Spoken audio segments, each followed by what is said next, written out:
Hello everybody and welcome along to the circuit of Catalonia. Great to have your company. We're standing by for the 24 hours of Catalonia at Barcelona circuit, powered by Hankook. It's the penultimate round of the 2015 International Endurance Series. It's the event that this year has been incorporated into an FIA-approved series. Last year it was fabulously well attended and with great cars on the grid. This year it's a full house. In fact, we've got more cars than we can even deal with. It's John Hindhaugh, Martin Haven and Paul Truswell in the booth, and down on the pit lane it will be Shea Adam to take us through the starting grid and the starting drivers. Good morning, Shea. Good morning, John. It's race day.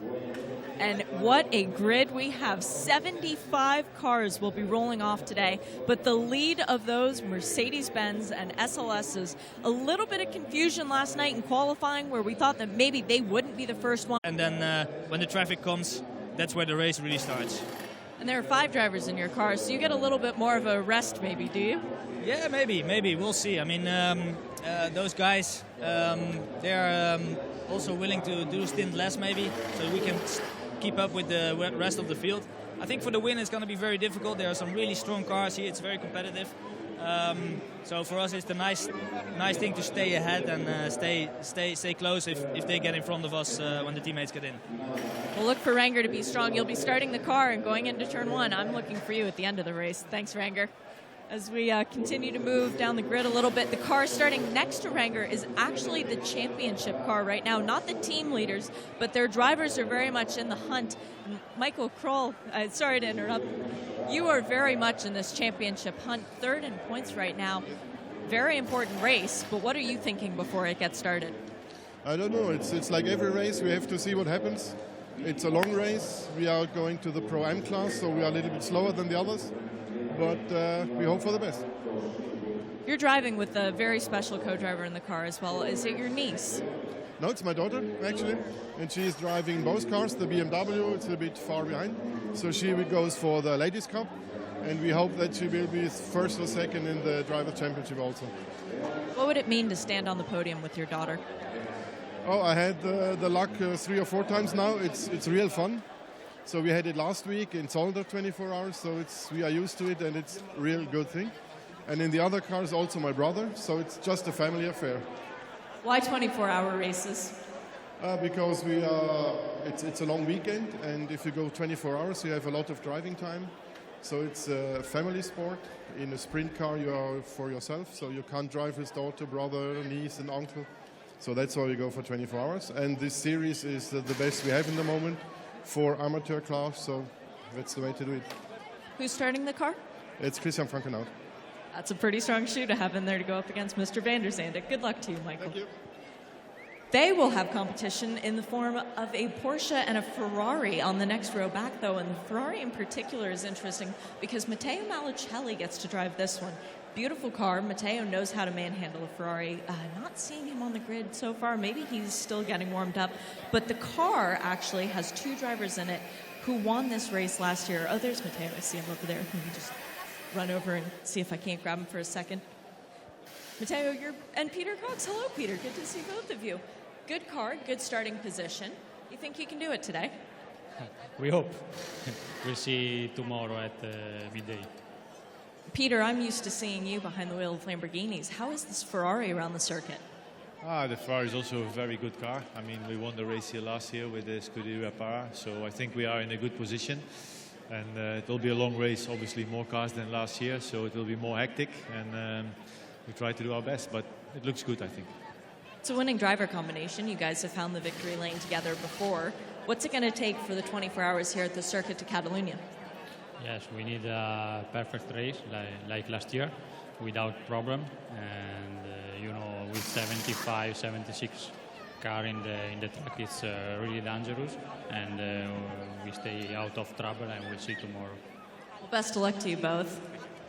We had a very interesting qualifying session yesterday, as I alluded to, where some of the cars who are actually in lower classes wound up a little bit further up the grid, but the governing board sensibly decided to move the normally quicker pace cars back a little bit further and let these GT3 cars go. It was a Porsche that had the pole. Bernd Schneider, I'm going to steal you. You tried to get away from me really quickly. Bernd, this is a very big race. You are a 24-hour winner in many, many different circuits, but what would it be like to win here?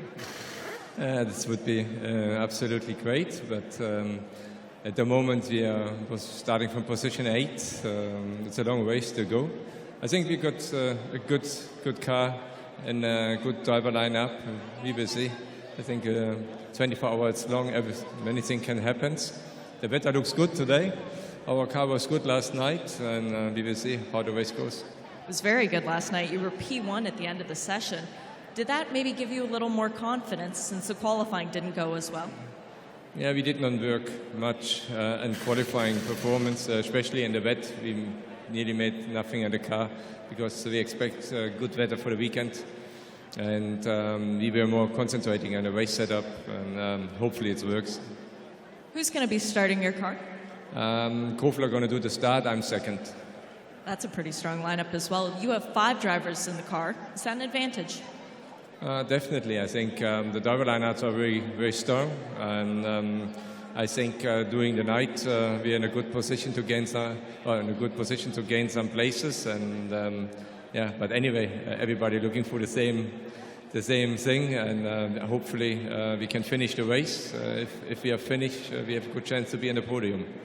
Well, there's no one better to ask than you, since you were integral in creating the car. Why is the SLS so good in this series? First of all, we got most of the cars are SLS, and it's already a little advantage. But also the reliability of the car, it's really, really good. And the teams here are very professional. The cars are good prepared. And yeah, I think most of the cars will finish the race, hopefully. And then there's also a good chance that SLS can win the race. Well, let's hope that one does, and let's hope it's yours. Thank you, Bernd. Thank you. There is a Porsche not starting at the front, as there would have been with the rain, but there is a Porsche starting in the 4th position, and it's a Porsche that's familiar with winning. Daniel Alemann has won this race before in the past. Let me see if any of their drivers are possibly hanging around, but it was wise of the organizing the board, because they did run the second qualifying in drier conditions than the first one. Hello. Are you in this car? What's your name? I'm Robert Reinauer. Nice to meet you. Have you driven this car before in the 17? Yeah, I did the second round of the season in Mugello with my teammates, my brother Alfred, Daniel Alemann, and Ralf Bohn. How did that one go? Sorry? How did that race go? Yeah, we won Mugello, so I hope we can have a successful weekend too here in Barcelona. It's a bit longer of a race here than in Mugello. How do you prepare for a 24-hour event? I think we are well prepared. We did the 24 hours of Le Castellet already and finished second, so I think it's no problem to do the 24 hours with a Porsche. Our goal is just to finish the race on the maybe top 3 if everything is good, and yeah, looking forward for the race.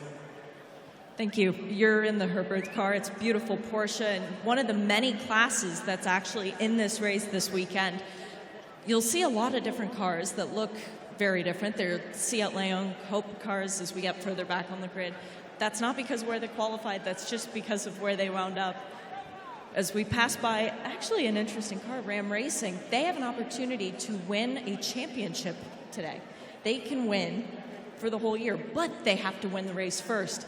One of their drivers who will be trying to do that, Thomas Jäger. Thomas, hello, it's good to see you again. You're a little bit further back than we're used to seeing you, but is that a problem? No, I don't think so. I mean, it's a 24-hour race. Of course, it's always nice to be up front, but yesterday in the rain it wasn't a perfect run. That's why we are in 3rd row, but as I said, I mean, the race is so long and many things can happen. The most important thing is not to have any contacts, no technical issues, and then tomorrow around this time we see where we end up. You've had a lot of success in endurance racing before and in SLSs. Is this another good day for you? Yeah, I like the series. It's getting more and more competitive. It's well organized, so it's always nice to be part of the Grantic series. Good luck to you, Thomas. Thank you.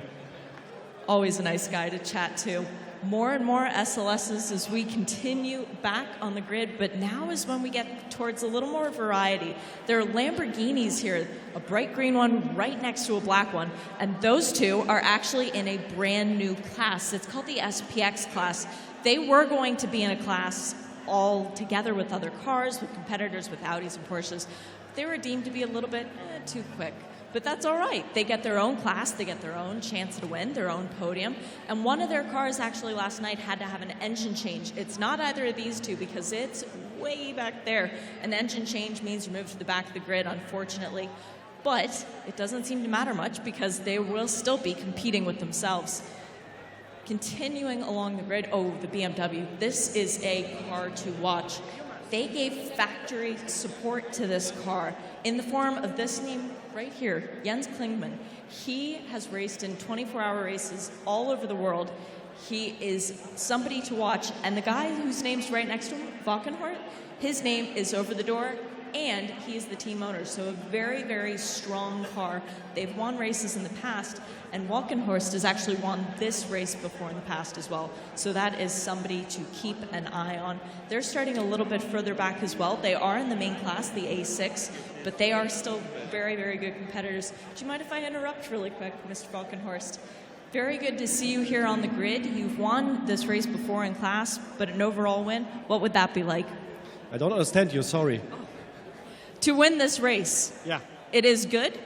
Yeah, we like it. Why come here? Oh, it's a good place had a good race. We are staying here the fourth time, the fourth year, and the second time was the Z4 GT3. And last year we lead the race for 5 or 6 hours, and we have a small accident. It's not so good, but for this year we hope that we go in the front and we drive for the podium. That's the trick. That's the idea. Will that be easier having a factory driver with Jens? Oh yes, it's easier for us. It's very professional, and he's a good guy for us. He helps us a lot, and we show we analyze his rounds. It's good for us to come to get better. Thank you, Henry. Very nice to meet you, and good luck today in the race. Keep an eye on the Walkenhorst BMW because they will be competitive. Behind them, we continue moving back. There is a Corvette C6. Beautiful, beautiful car.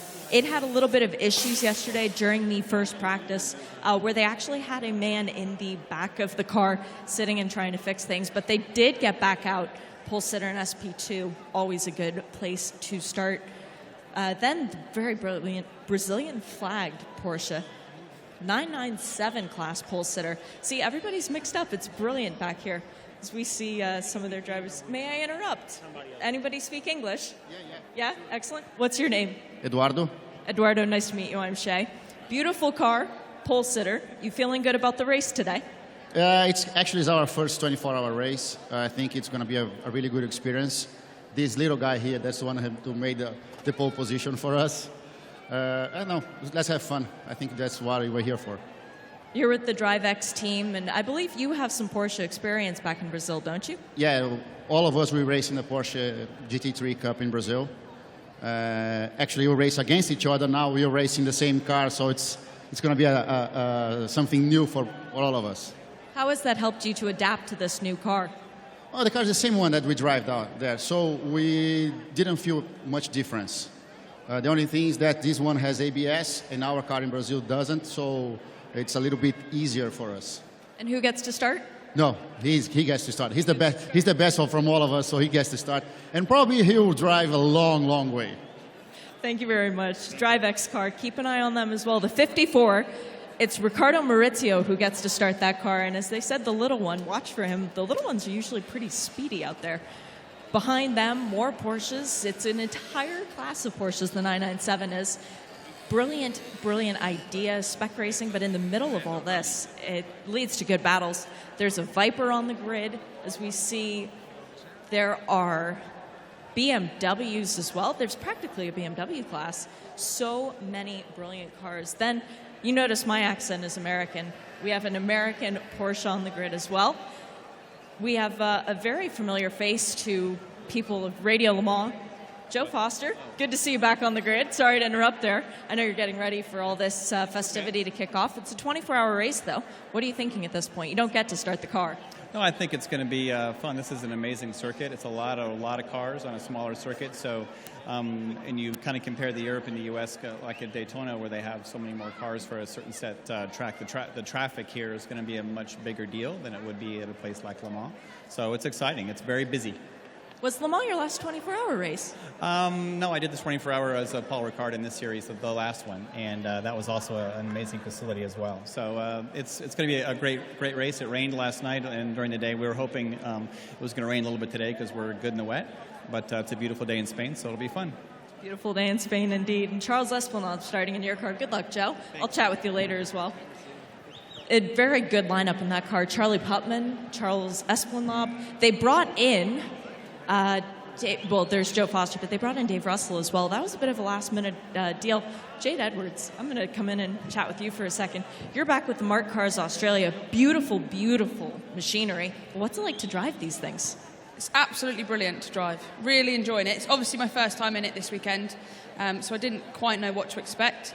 But it really suits my driving style. It's got a sequential gearbox, which I had a little bit of experience in my younger years.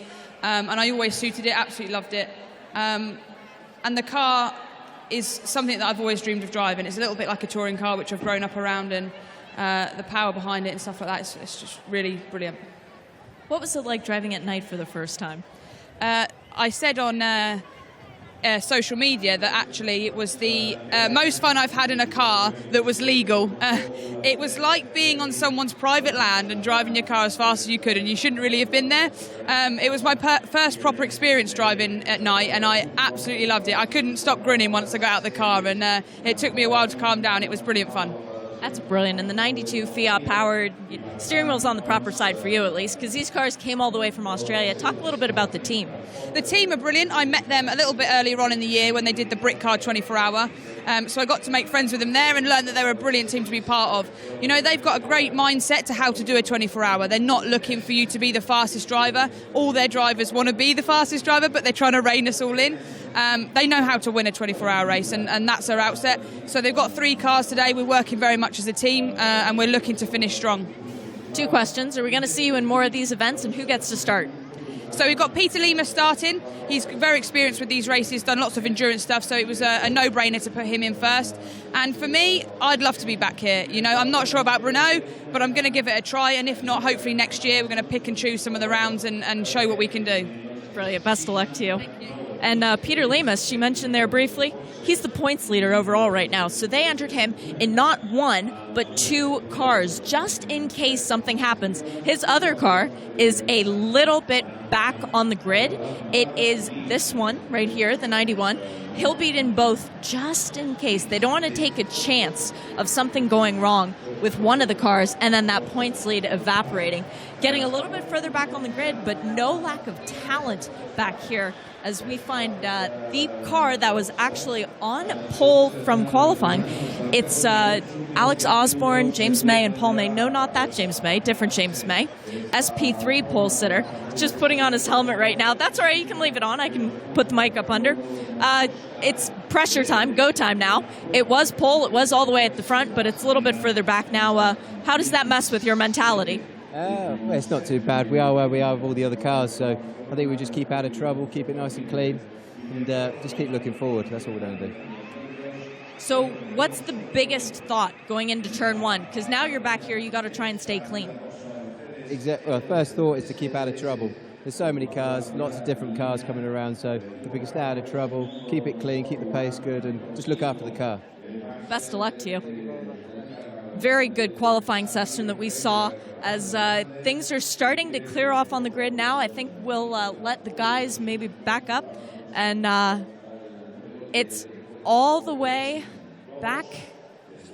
It goes on forever, as I'm sure you can see, but John Hindhoff will be able to tell you more as I'm going to run off the grid before I get run over by cars. And we can't possibly have that happen to you, Shea, can we? Thank you very much, Shea Adam, down there on the grid for us. The atmosphere beginning to build. as we move towards the start of this 24 hours of Barcelona. And we'll let the cars get ready and the teams get ready as the sun is beating down on most of the circuit.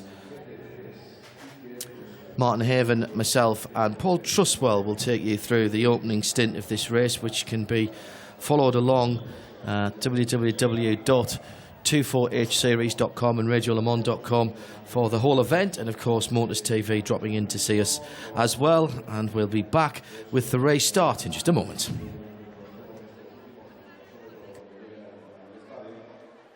So, as our TV colleagues take a short break, we'll continue for the rest of our audience. And Martin and Paul with us here.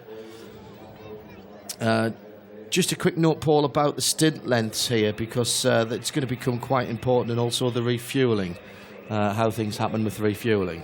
Yeah, 2 hours is the limit for any particular driver, and then he has to take a break of a time which is equivalent to 2/3 of his driving time, and then he can get in either that car, or if he's one of the drivers, as we're hearing from Shea, for example, Peter Lamehus, who's actually driving in 2 different cars.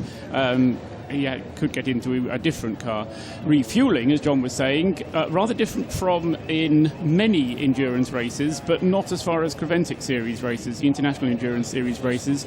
They have a refuelling station, which here at Barcelona is at the entrance to the pit lane. It's a little area which I think probably during Grand Prix has helicopters, but they've got 4 refuelling stations for petrol, and 1 for diesel, 6 diesel cars, so they have the privilege of using that pump. Everybody else uses the petrol pumps, but these are perfectly ordinary pumps. They're exactly as you would find at your local supermarket or petrol station, and the members of the team have to go from the pit garage up to the refuelling area, put the fuel in the car, and just as a side note, different cars have different amount of fuel they can put in. And then they go on to their pit, where they then have things like tyres changed or anything else that needs doing on the car at the pit garage in the normal way. Well, fuel windows and driver ability to drive to them are going to be quite significant. Depending on your balance of performance, you can have as few as 80 litres of fuel in the tank, or as many as 120. I'm talking to a few people this morning, particularly now it's not as cool and overcast as it was yesterday. Heat in the drivers is going to be a factor. I was talking to Martin Short, and he was saying that probably a lot of the gentleman driver cars, although their fuel capacity could get them to 1 hour and 50 or to 2 hours, which is the maximum you can drive in any one stint before you have to get out of the car, endurance of the driver themselves is probably going to limit that. And he said even in the BMW that he's in, possibly their 2 newer drivers are going to struggle physically in the heat, and you know, when the heat builds up in the afternoon, more so again. During the night, potentially less of a problem. But I mean, this is unlike the World Endurance Championship or European Le Mans or Le Mans. It is a championship that has got a higher percentage of gentleman drivers in than you would find in a more pro class, and so that is going to be a factor, the actual endurance of the driver themselves. Absolutely right, Martin. And the So welcome back to those of you who are on Motors TV, and the cars are on the first of 2 warm-up laps. Martin Haven is alongside me. Martin, let's have a quick look at the grid. Shea ran down some of them, plenty of variety at the front. It's the big bangers, the A6 GT3 cars that are out there. But you hardly know where to start with 74 cars in the field. Bearing in mind, on a much longer circuit at Le Mans, we only start 56. This is going to be a really busy track. And we were talking to Renger van der Zande down on the grid with Shea Adam, and he's saying, I'll get a few laps of nobody in front of me. But that's going to be the big challenge for all the quick cars, as ever is in endurance racing, is getting through the slower stuff. It'll only be 3 laps he'll get before he starts coming across the slow cars at the back of the field, because, of course, being multi-class, there is a big range of different driver capabilities and also car potential. So it is going to be a busy time out there, and the drivers are going to have to. I mean, they were all saying, we're in it for the long haul. Interesting, the point you made a bit earlier on about conditions being very different now. Warm and sunny today. Qualifying was a mixture of wet, and even when it wasn't wet, it was overcast and cool. And I think a lot of the teams, and we heard it from Bernd Schneider, there's a danger that you start chasing a setup of the car that you're just not interested in. And so instead, they need to chase the setup of the car of the conditions they are now. And I've got the feeling from Bernd Schneider that, they were only interested in a dry setup. And the forecast is actually reasonably good. It may not be sunny during the night, but it should be dry for the whole race. Yes, absolutely right. Cars on the first of 2 formation laps behind the safety car, and then they will be released at just midday Central European summer time, so 10 a.m. Greenwich Mean Time. Wherever you are watching on Motors TV or listening around the world, our coverage will go flag to flag, and we will cover everything all the way through the day and through the night. So on board with one of our half dozen onboard cameras. This is number 75 car, the Hofer Kufa Racing BMW M3 Coupe, and Martin Kroll. We talked on the grid. Now, who did you say was starting that? I think Bernd Cooper is starting that car. So as you can see, he's in the middle of the field. The 75 car is starting in 42nd place. So actually, he's just a little bit below the fold in the A4 grid sheet, but not down right at the bottom where I would habitually find myself. The whole atmosphere of these events are geared far more towards the competitor than anyone else. But we have got some crowd here, some spectators. It's absolutely free to get in this weekend, and a number of people have been taking advantage of that, which is lovely. But the atmosphere in the paddock, guys, is all pervading. Everybody's got big smiles on their faces, people even who've had to stay up and change engines. And that's something that, Martin, you're finding out for pretty much the first time on a Creventic event, joining us here, that is very different. And the attitude of the organisers is very different as well. To say they're can-do is to underplay it. I said yesterday, and I say again today, that the motto of the Creventic group must be, the answer's yes, now what's the question? Whatever it is that needs fixing, they immediately get it fixed. And, whether it's when we came on air, not been able to hear ourselves in our headset, they've just come in and fixed that for us. Whether it's cars that are increasing in their performance, whether it's the timing system here locally doesn't usually have a code 60 system, and so they have adapted that with the timing system, so it's now reflected on the timing screen. So everything about the organisation is, let's get it done. If you need anything, come to us, we'll get it sorted. And that's, it's the way that you would want a championship to be run if you were running it, and this is exactly what they've done. They've gone out and run a championship. It's at Specutainment, at Radio Le Mans. If you want to tweet through to us, use the hashtag 24H Series, and you can follow along on the website www.24hseries.com. There's live timing on there, as well as information about this race, and of course Brno, which comes up in a few weeks' time. Another bit of live coverage of this form of endurance racing. 24 hours is on the clock. Who wins? Paul Truswell. Oh, I don't know. I'm sorry, you've got to tell me. Yes, okay. Ram Racing. Oh, okay. Martin? Can you argue with that? No, I'm not nailing my colours to any mast, I'm afraid. I think this is going to be far too difficult to call. There's too many good cars at the front of the field, and that's before we get into our other 7 different classes. So we'll be keeping you up to date with all of those throughout every hour of the race. So if you have friends, family in cars, in classes, or just drivers that you admire and want to follow, we'll be keeping you up to speed with all the classes. And of course, you can go to 24hourseries.com, and pick up the live timing on your laptop while you're listening and watching on Motors TV. Oh, stand by then. Let's take a deep breath. This may be the only time we have to do that as the cars come around. I'm going to say I'd be surprised if it's not a Mercedes-Benz that wins this one. Didn't win last year. Yes, I know, but I still think I think the Mercedes is the best car for this. Nice slow start, and then the number 5 Mercedes-Benz does jump away. The lights are out. We are racing. The clock is ticking. Already 5 seconds have elapsed as they come over the top of the brow and head down towards the first corner. Renger van der Zande in the number 5 Mercedes-Benz has got the lead. He's done exactly what he told Shea Adam on the grid he wanted to do. Chops across in front of Christian Frankenhout and goes into the lead as the rest of the 70-plus cars stream down into the first right-hander. Is everybody playing ball? Yes, they are. The sun shines, and we are racing for the Hankook 24 Hours of Barcelona 2015. And the first potential danger point, the first, Martin, potential pressure point for the pole sitter is overcome, and he's got round the first half lap at least without anybody trying to come and do a low percentage lunge into the first corner. And it's, I was going to say, it's not just him. Everybody else has got through safely, but there we go, immediately Porsche. Cut to the 47 car, bouncing across the grass, not the ideal way to start. So that's Benoit and Bruno Fretin, Michel Mitius and Pascal Collon. Not sure which started the car. We have to flick through a third screen. And in fact, he'll probably drop down. He's dropped way down already. Oh no, it's Bruno Fretin. He was in 20th place at the line. We've got 6 on boards through this race that we'll be checking in with. And a reminder that the whole of the 24 hours you can follow online. Beautiful weather here.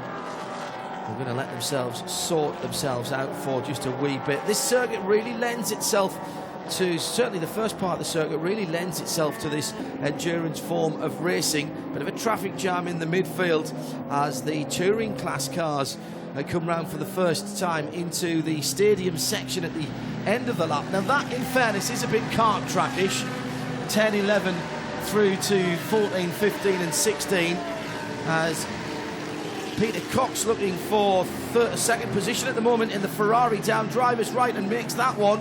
Number 4 car coming through with some ease there, the Scuderia Praha machine that we've seen so often in this form of racing. Paul? Yeah, also coming up from the back of the field was the Lamborghini that started at the very back with the Sportec Motorsport Lamborghini Huracan. Engine change on that car. Because they didn't get out in practice, so had to start right at the back, and they've managed to already overtake at least 20 cars, I would say, on that first lap. Now there's a very different dynamic here as we watch cars 3 and 4 abreast. We're used to seeing that. If you think of a race like Le Mans, particularly with the hybrid cars, they have to use all their power every single lap and not one iota more or less, otherwise they're off the pace. Here, a lot of the cars are driving to a set pace based on their qualifying time, and if they exceed it, they have to play a joker card. They have 10 of them during the race, and if they exceed it beyond that, then they are penalised and they have to come in and serve a penalty. So it's driving to a pace, Paul, in the way that we were used to in the old Group C days, for instance. Well, yes, but with regulations enforcing it. The Joker laps, the Jokers only get issued to A6 cars. So the SP2 and SP3 that also have minimum reference lap times and the A3 cars, they have to stick to their minimum reference lap times every time. So there is a certain degree of driver discipline allowed, although the way that minimum reference lap times work, it is intended to only be a really good professional driver who could do those kind of times anyway. So your average gentleman isn't going to be able to do that. Christian Frankenhout making a mistake there at the end of lap number 2, 3? 2, yes.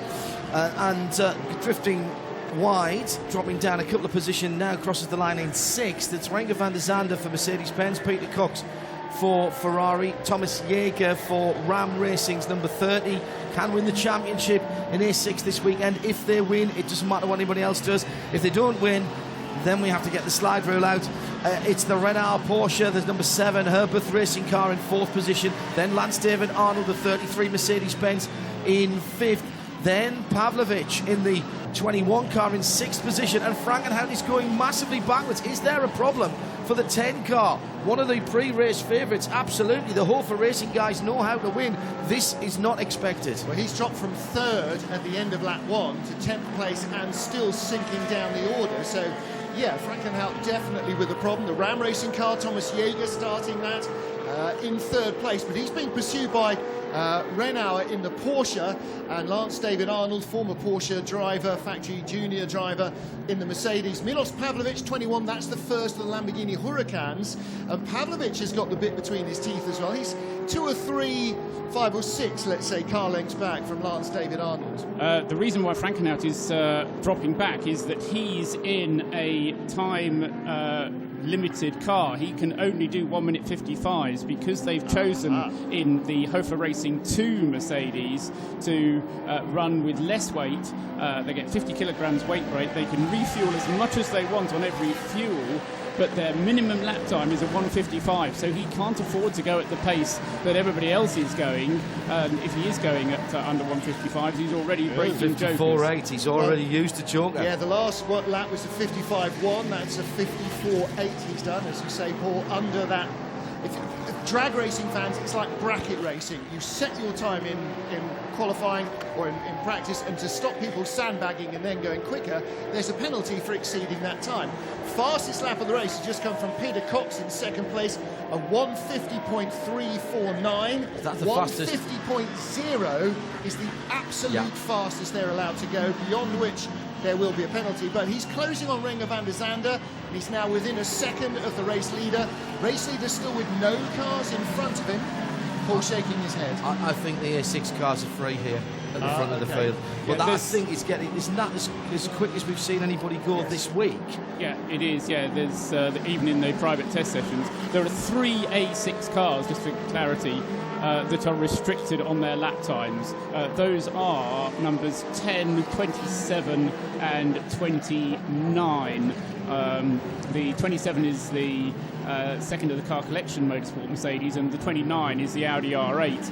And those ones are restricted for the lap time that they can do. But the bonus, as we were saying yesterday, John, the bonus is if you do elect to go into the AM balance of performance, is that you get a lot less weight. And a bit more fuel as well. Trouble for the R8, though. This is the 29 car in pit 24, the DriveX R8. This is a new acquisition for the DriveX team.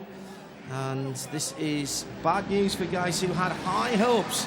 The engine cover has already come off that car. Only 4 guys allowed to work in the pit lane on that car, and anything major, really, that car needs to be pushed into the box. The only bright spark, I'm going to say, is if they get it fixed, and that's the only trouble they have, it's better to have it now than 23 hours and 55 minutes down the road. Well, same thing with the guys that blew engines and gearboxes and diffs yesterday. Better to do it yesterday, and whose drivers crashed into various different bits and pieces. Better to get it out of the way. I was talking to Colin White, who was shooting for pole in the CWS Ginetta yesterday. Had a little brush with another competitor, broke a rear arm, which was supposed to be a stiffer, thicker item from Ginetta. Turns out it was of a bigger bore, the tubing, but no thicker. So they're going to have to go back to the drawing board with that. But the car's all ready to go. Looking at the 54 Porsche, this is Riccardo Maurizio. Started in 16th or 17th on the grid, now up to 12th place, the 997 class pole sitter. And Riccardo Maurizio will be known to European fans. The rest of his co-drivers, Brazilians, as we heard from Shea on the grid with the team, they all race, they know the car well, they race against each other in Brazil, now they're racing with each other here in Barcelona. It's the other DriveX car, so that's a tale of two different issues there. One doing well, one not so much. We spoke to Eduardo Azevedo on the grid. Riccardo Maurizio knows European circuits very well. That's the way to go racing for me in this Cup car. I still think that's the best way to go. Frankenhout in 10th position in the 10 car. And you've just burnt two vouchers, 2 jokers now. I have John, a spare one here. Yeah, I saw you'd sneaked some earlier Yeah, on. 54.6, fastest lap for that car. So something is wrong. We were talking to one of the teams. Talking to one of the teams, so that's at least his second.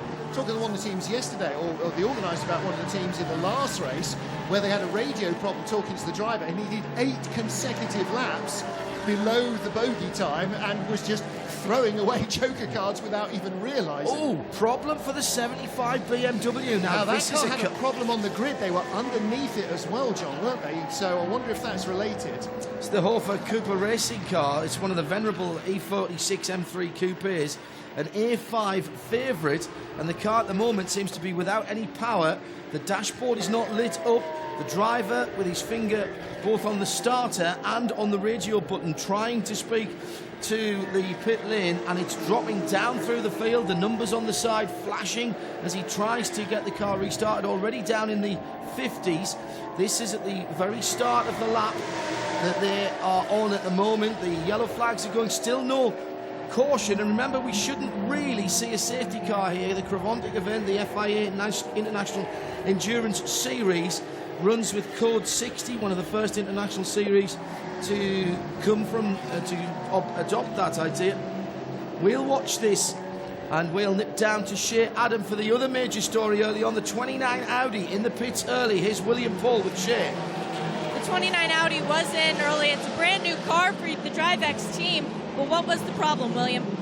Well, it's just an electronic issue on the start line, coming off the start line. We've just come in, had a quick full system reset, and hopefully the car's ready to go again.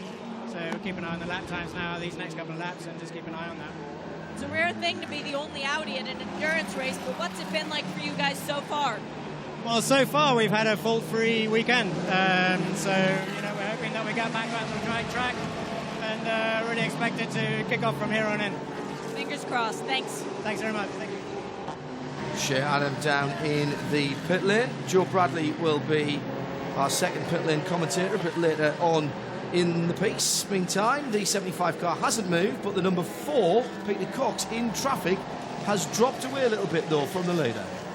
Fastest lap of the race thus far by Peter Cox. So John, he's done a 1 minute 50.349, and that's yet to be beaten, and certainly isn't going to be beaten at the moment with yellow flags out at turn 3. And of course the last lap he did was a 1:54 before he got to the yellow flags, and that indicates that the leaders are now in traffic. Yes, as you said, 3 laps of clear road. They've now completed 6 and they're already in traffic, and this is where the race now begins for serious, because every lap, everybody will be catching cars. Oh, and 2 cars seem to have come together. This is the 101 Seat, is the bright orange car. That's the one of the Clios. Clio behind it is one of the Clio Cup cars, but that is the Red Camel car, one of the Red Camels, the Jordan cars. .NL cars, and that Seat has got damage going up to turn 10. He's got a way to go to get back to the pit barn. And they only just got back on track in front of the leaders as well, so he's not gone too far to go, the 101 car, but with damage on the right rear, the leader, Renger van der Zande, right behind, will try and pick a line to get around, underneath, outside. He's got the speed, but you've got to be able to use it in the right position. It's Jaco Griffion in the 101 at the moment. That's the car that Ivo Breukers is driving, amongst others. And he's pulled right back in front of Peter Cox. Now, will he dive into the pit lane? He hasn't. So the right rear wheel arch flapping. Well, he's probably not feeling anything, is he? The team need to see it.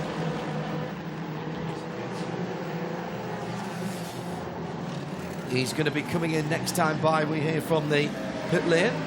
Shea Adam reporting on board with the 101 Red Camel Jordans.nl car, and the car looks pretty okay. I mean, you don't have bits on a car if you don't need it. He's not weaving the car around. And there's no vibration obvious through the steering wheel, which there would be if there was a flat coming or what have you. Little battle, we've just seen the Porsche go by that is in 5th place. Little battle between the 2 Mercedes there, nose to tail. Thomas Jaeger in 3rd in the 30 car. Lance David Arnold right up his exhaust in the 33 car. Now both are blue and silver. They look as though they're team cars, but they're not. And from the hand gesticulation there, you've got to think that the team are on the radio and he's saying, exactly what oh my goodness, or however that translates into the Dutch. I think it's pretty much the same. Possibly slightly shorter words.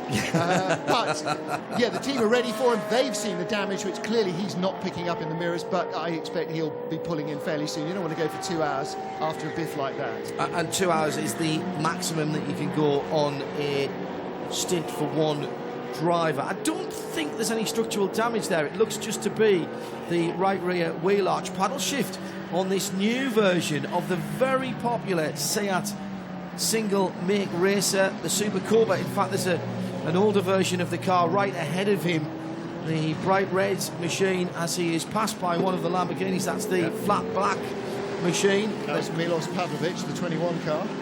And now is about to go a lap behind the number 2 Kofler Mercedes-Benz. Kofler-driven Mercedes-Benz, and he should peel off to the right after the next chicane. He's at the final chicane now. They are using the Formula 1 configuration as he... Does he appear from behind the trees to our right? No, he's gone through again. Eschews the pit lane. He'll now be caught by Freddie Bart in the chrome green number 13 Mercedes, who was a former Seat racer himself. Still the yellow flag at the third marshal's post around the track for the 75 BMW, which is still having its problems, but no need to throw a code 60 at the moment. That's being dealt with off the racing line. I'm presuming what's happening there, Martin, is that in the one-on-one car, he said, do you know what, it's all right. It feels okay, leave me alone, I know what I'm doing. Because nobody ever says that to their team on the radar. Listen, just want to make a point. We've got 6 onboard cameras, we've done 8 laps, 3 of them already gone off. Yes. It's the curse It's not the curse of the commentator. The curse of the camera. One in the pits that we've had, the 107 Martin Byford Privet Seat Leon. That's the car for Sickle.com BPM Racing, but also off John. Second place car, that's the Ferrari. Yeah, is that turn 3? It's at the same point, isn't it, on the circuit? It's coming up just a few metres beyond it, yeah. So that's come to a halt. That was Peter Cox behind the wheel of that car, and he's already dropping down through the field. The Martin Byford car that Paul was just talking about, that was another car right at the sharp end of its class. And indeed, in the topsy-turvy qualifying that we had yesterday with the GT cars in the wet and the touring cars following them on a drying circuit, Martin had half a chance of an overall pole position. He was swapped around sensibly, I feel, by the organisers, and they put the first qualifying session results out first and basically then put the rest of them behind them, all in the way that they'd qualified within their own session, but not mixed up in terms of the faster cars and the slower cars. And I don't think there was any option other than to do that. Eminently sensible. Everybody qualified where they qualified in their own section. As if it had been dry and unweather affected. And that's one of the delights of the championship, is the organisers have the liberty to go, do you know what? It makes sense for us to do this. We're not hidebound by a set of regulations that somebody else is enforcing on us. We can do what we want, if you like. And that's why we've seen the Lamborghinis moved into a different class, and why we saw the cars that set faster lap times but are empirically never going to be that fast into the back of the fast cars. Let's go down to the pit lane. Shea Adam has an update on some of the early problems for cars out there. Shea, what do you have? Well, it's the Scuderia Praha Ferrari with 2 of the drivers who won this race last year. All 4 of them have already stood on the top step of the podium in this series so far this year. But the crew saying that he lost drive completely. Peter Cox behind the wheel. That's how we wound up in the gravel trap. They're bringing him back into the area behind the garage where they bring the stranded cars. The crew will get back to work on things, but they said, nah, it doesn't look good. It's a disaster. A number of you, including, a number of you tweeting in to say the Peter Cox not driving a Lamborghini. It must be decades since that's happened. True enough. Very, very close with Reiter Engineering, of course, down through the years. Peter doing the development work. Martin in the hand. The right-handed Martin is the nephew of the Marker of Doom. Yeah. It's certainly over somebody like Peter. I do not wield it prematurely, so we'll wait for final confirmation of that. But that would be really tough on them. He had managed to get out of timing sector 1, so on that lap, but if he's not going any further, then I'm afraid that's all rather immaterial. So tough break for them. On-board pictures from the 101 car shows the Corvette, the 149 car that is the pole sitter in the SP2 class. SP2 class going by, and that is now in 12th place overall. Sven Bart at the wheel of that. chasing Riccardo Maurizio. Corvette chases Porsche. That's a decent little battle there, because we've got the SP2 leaders, the 149 Corvette, the 164 and the 150, all line astern, separated by about 4 seconds, 12th, 13th and 14th overall. As another Seat unit, another one of the new cars. This is the all-white number 100 machine, the Motorsports development car. Was 43rd, no longer. Driver is out of that car. So now this is the downside of being in a 4 or 5 car team and not starting. Yes, that's Sebastian Desolé on the first corner. And Desolé is Desolé, I'm afraid.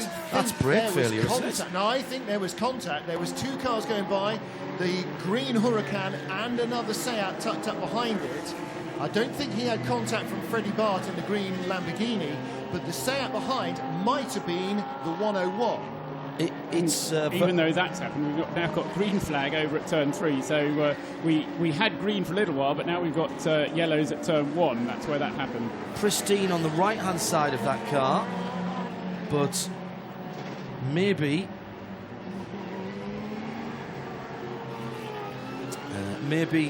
an issue with the other side of the car. Certainly strafed it down the wall. Well, we'll have to wait and see whether in the TV truck they have got an onboard replay from 101. Certainly it looked, if we see that those pictures again, looked as though there was contact. The car that went off, the 100, was on extreme driver's left. He had 2 wheels on the curb, trying to stay out of the way, but it looked like there was trouble.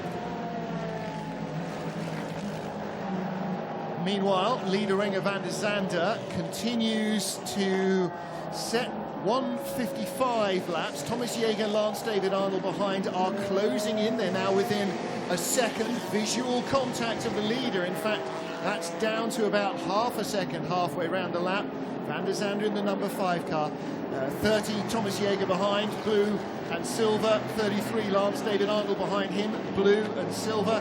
Mercedes, Mercedes, Mercedes, the top 3. And I reckon, Martin, I don't know because I can't really see out the window very well, but I reckon that the SPS Mercedes, the number 33 car, is closing in at the moment on the Ram racing car, doing quicker lap times and closing in. It's not just on the last lap, but it's been doing that for the last couple of laps. Half a second plus last time around, Paul. Your eyes do not deceive you. The Car Collection Motorsport 33 car in 3rd position. Their team car leading at the moment with Renger van der Zande in amongst the Clio battle in the middle of the field, goes past the number 112 Presenza.eu Racing Team Clio. That's an endurance prepped car. We've seen those in the last few years. Very, very strong cars. Joe Bradley knows them very well, ran them. Good engine, actually probably an over-engineered gearbox, so perfect for endurance racing. 1 or 2 of the teams have just made a few little tweaks, Martin, to them to make them even a little bit better. And all of a sudden, Lance David Arnold can see his prey ahead of him as he hoves into view just a couple of seconds back now from Thomas Jaeger in 2nd. Well, what that's done is that has broken up the blue and silver Mercedes battle for 2nd. They were literally nose to tail. Lance David Arnold in the 33 car was almost pushing Thomas Jaeger in the Ram car through the corners, but they caught traffic in the wrong place for Lance David Arnold, and so he's dropped back. But Thomas Jaeger sort of just about kept the 1 second gap to Renger van der Zande, didn't lose out too much on that. He was 3/10 quicker on the last lap than Renger. Of course, Renger is the first guy who's getting to all these cars who are being passed, and some of them are also passing other slower cars, and so there's all sorts of different permutations going on. Looking at the 93 car, that's one of the 3 Aussie-run silhouette cars. That's 2 of them are Fords, nominally, and that one is a Mazda, but they have the same tube frame chassis and they have the same Ford Supercar V8 motor.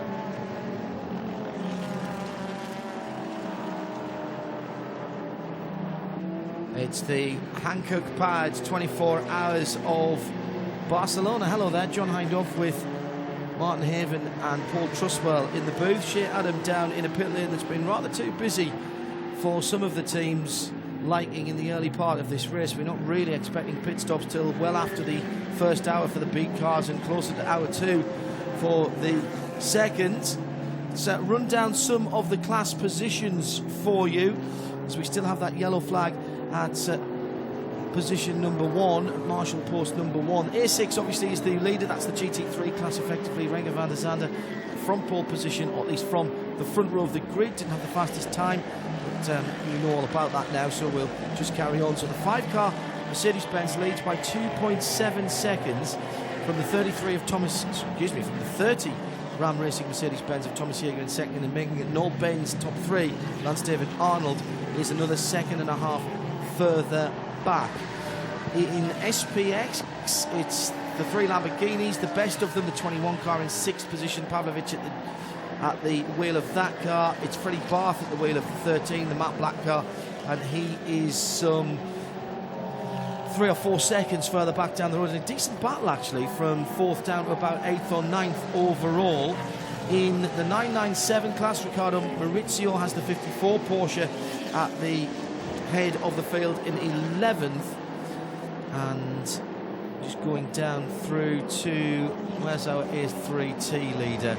That's the Gutierrez driven 25, which is 25 is one of the Fiats, the Seats, isn't it? It's a KH7 Seat Cup race, yeah. Francesc Gutierrez, two Catalan drivers in that car. Nobody else. They're doing it like you and I. It's a double-hander. 2 hours on, 2 hours off. And it's one boy, one girl. Yeah. Francesc and Leia. Leia, I think, are the two. Francesc is the driver at the moment, and Leia is the other driver. Yeah. A5 leader is in 36th position overall. That's the 85.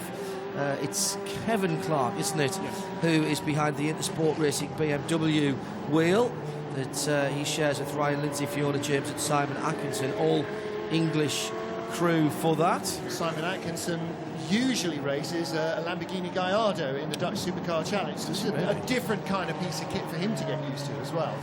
So that's the A5 class leader. And now we're going to do the unthinkable. Flick over on the timing screen. D1 and A6 is the top class, don't worry. Okay. It's the Kresnik driven 141 is the best of the diesel 1 category. Now some of the diesels are in other classes, but this is a diesel category car, the Volkswagen Golf TDI of TTC Racing. Your drivers.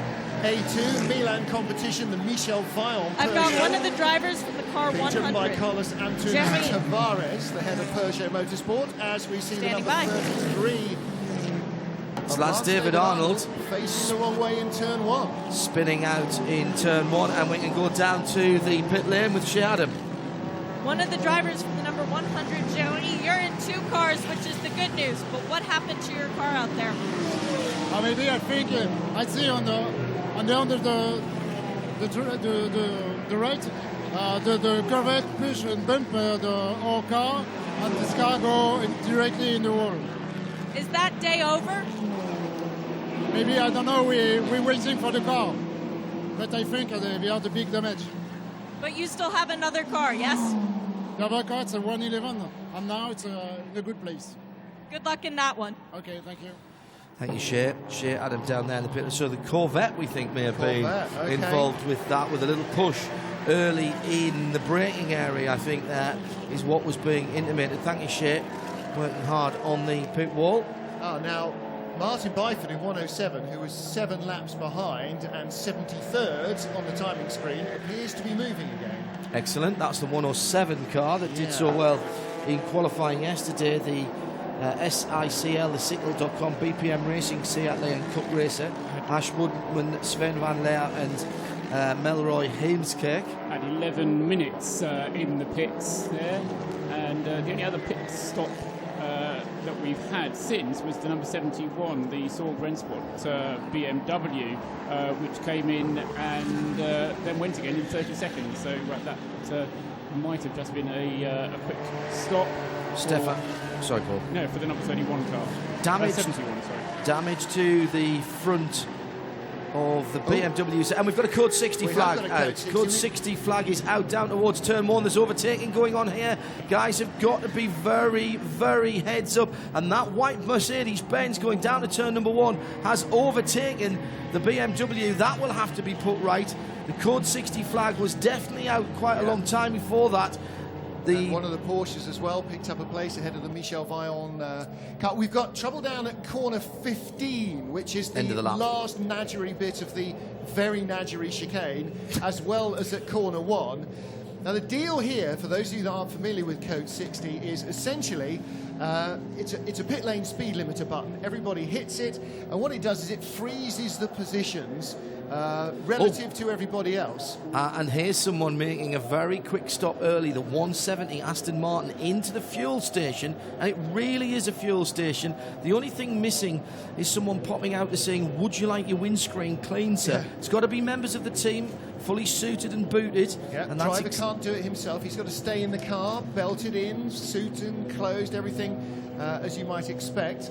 It's exactly what the Speedworks team have done, coming in behind the Mark Carr's Ford Focus. That's Jade Edwards in that car. Or no, she didn't start it, did she? No.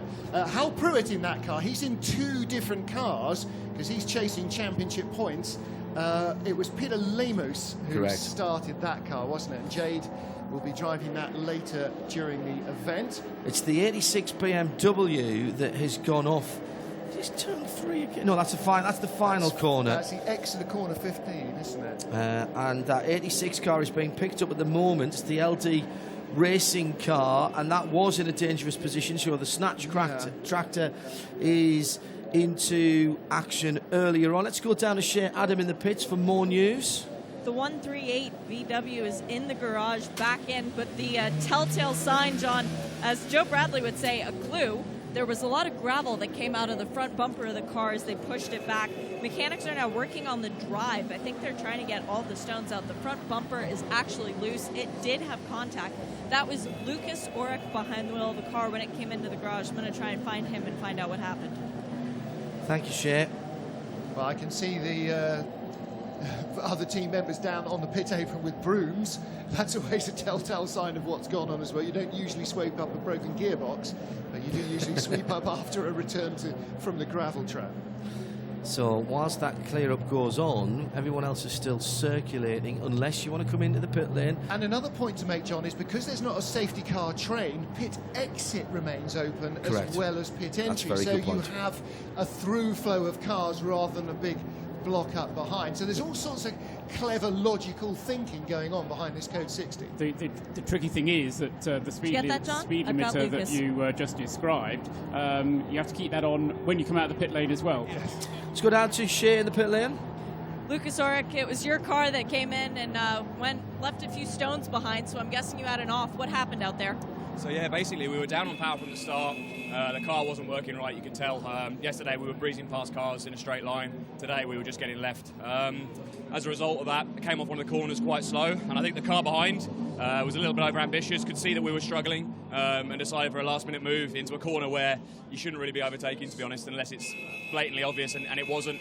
He's gone into the corner, lost the back end, and just crashed into the side of us. So very frustrating. I think we would have had the problem anyway, but to get crashed off as well is just it's just a stab in the back really. So it's really not what we needed. But it's a long race, and the team will get it sorted, and we'll get back out there. And yeah, anything can happen. Weather's looking iffy. It's a long race yet, but yeah, it's just one of those things. Not the start we wanted, but yeah, these things happen. And looking forward to the rest of it. Not very far into the race. You're just gently glistening. You're not full on sweating though. Is it hot out there? It is hot, but I work hard to make sure that I'm fit enough for this stuff. So I think that's for me this won't be a problem. But I think some of the other drivers out there might find it hard. So people that maybe haven't been in these conditions before, and stuff like that, they might find it tough. But no, for us, I think this is easily doable. So yeah, it's going well. Hopefully the 138 car can get back out there soon. Yeah, I'm sure it will. The team's good. Thank you, Shea. Shea Adam down in the pit lane with the 138 Golf. That machine dropping down through the order at the moment. This is our first full course caution, effectively code 60, meaning everyone at 60 kilometres an hour. And the formerly third place car, one of the leading ones to make a pit stop, fueling the car up, the number 7 Porsche, John. Yeah, as the 86 car comes to the end of the edge of the gravel trap.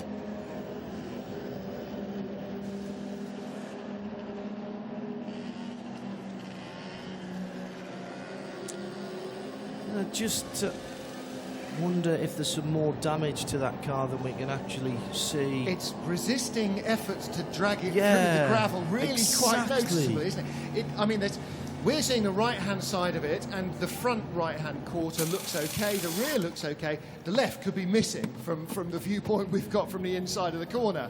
Tyre change going on the number 7 car of runner Robert Reinauer. Robert, yeah. Not Reinauer. That car pitted from...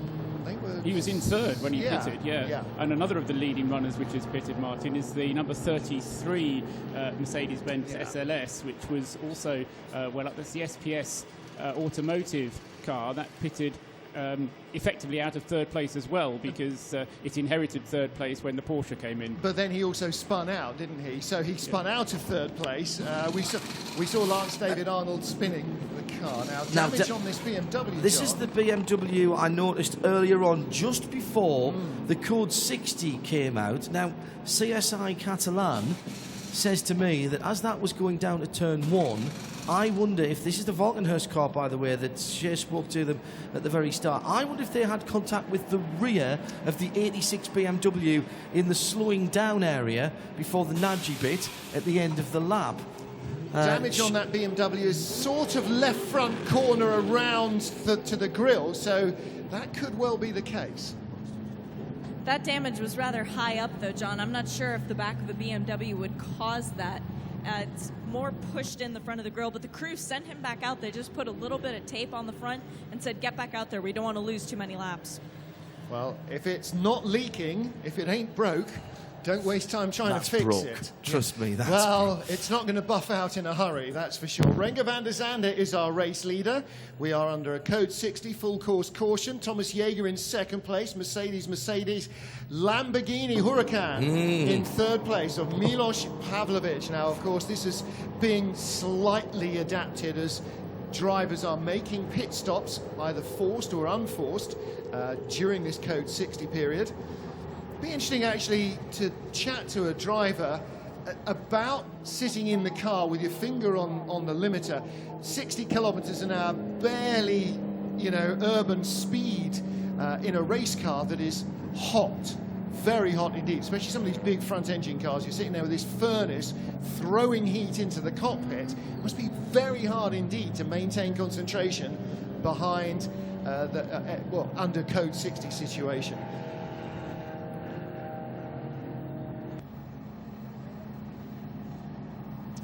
Green flag comes back out here at Catalonia for the 24 Hours of Barcelona, powered by Hankook tyres.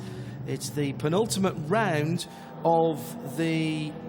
Oh, well, that's interesting. It hasn't quite. It's about to. Okay. Less than a minute of Code 60 remaining, says our timing screen. I just thought we had a green flag But there. actually, what you will see is suddenly everybody's going.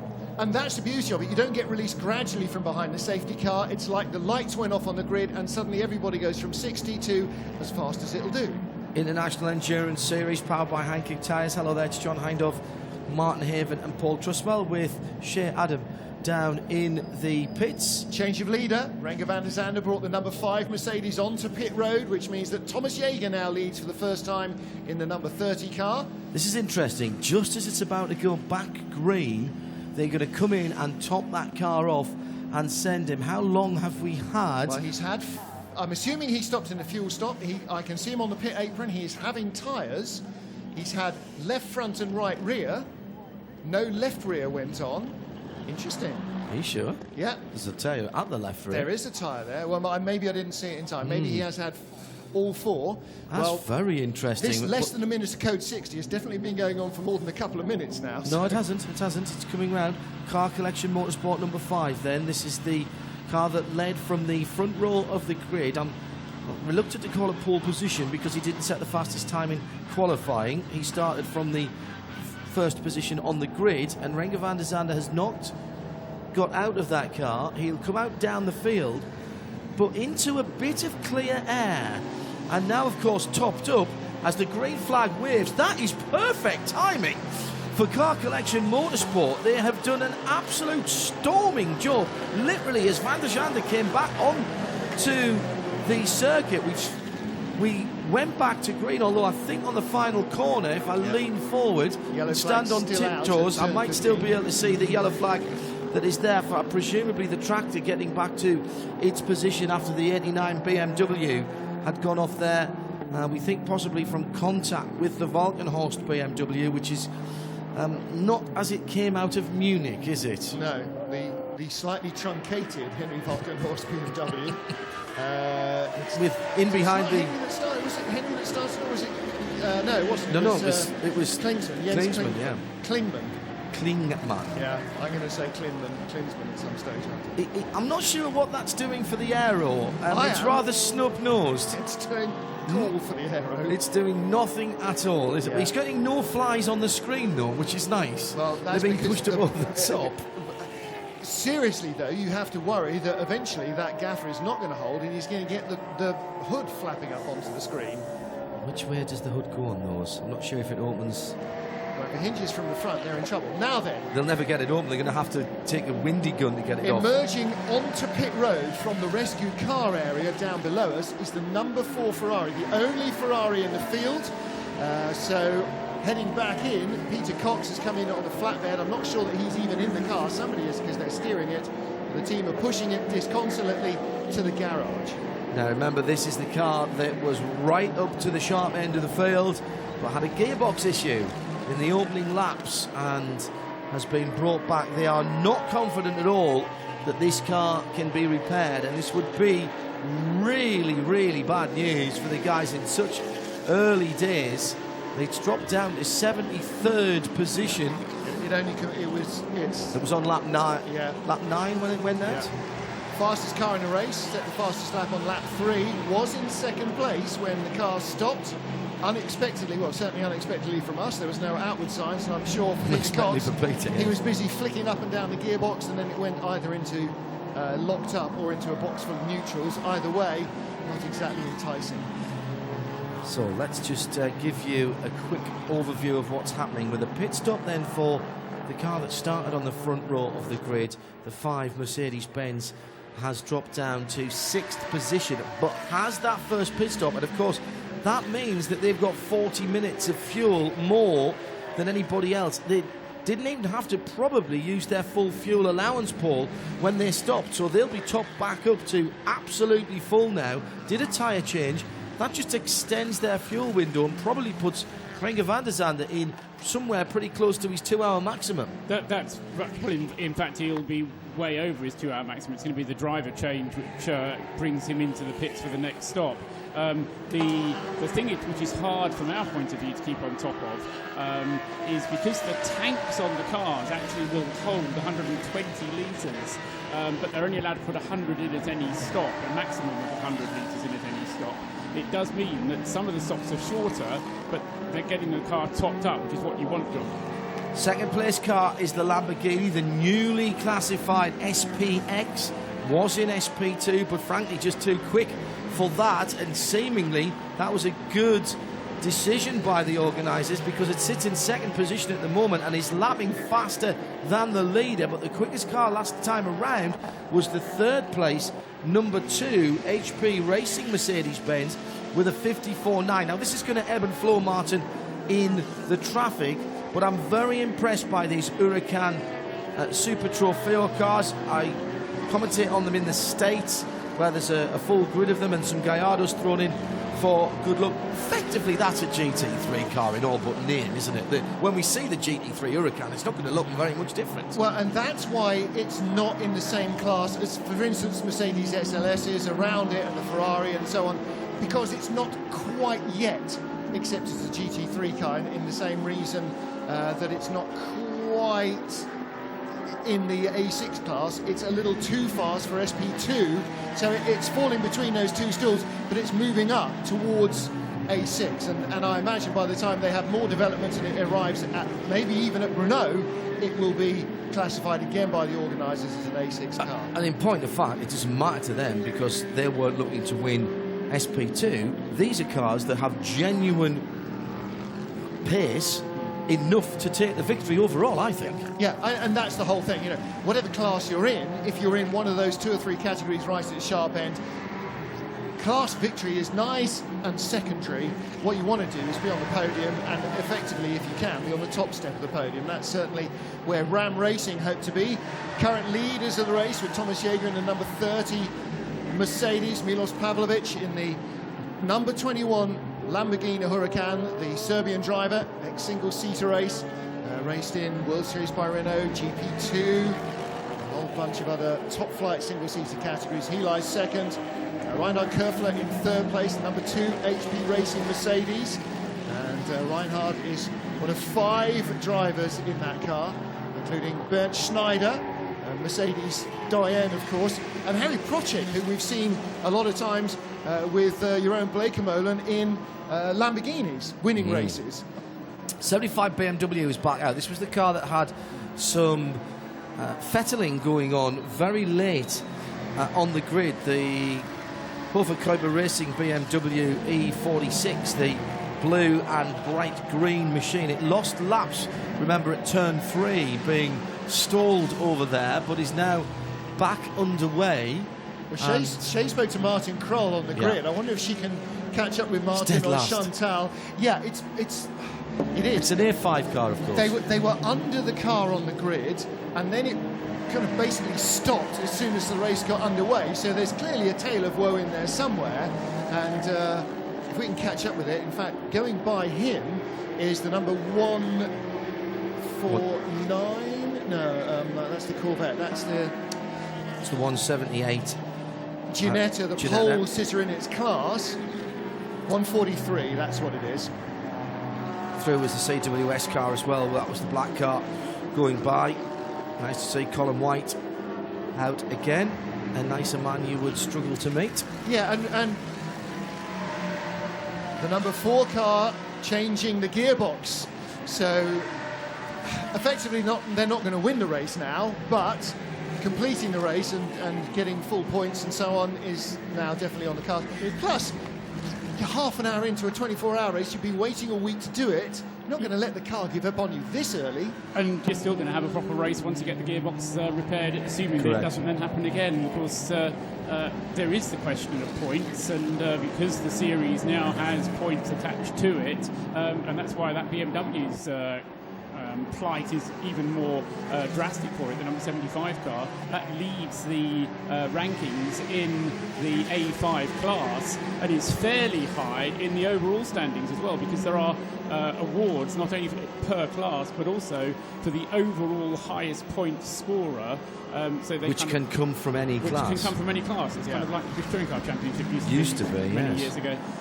Or making way back up the field, Renger van der Zande in the white, black and orange car collection motorsport Mercedes-Benz SLS. This is the number 5 car, which, remember, took the opportunity right at the end of the code 60, the full course yellow, if you will, to drop in for a splash of fuel. By no means would they have needed their full allocation of 80 litres, and they must be somewhere 100 litres, sorry Paul, thank you, but they will be somewhere near to their, well, I would have thought they would have been brim full. Got a set of Hankook tyres, we think, as well before it went back out. And Renger van der Zande, who is really up for this race, thoroughly enjoys this type of competition, Martin. He has driven with the car collection guys for a while, won at Zandvoort last year, or was that the year before now?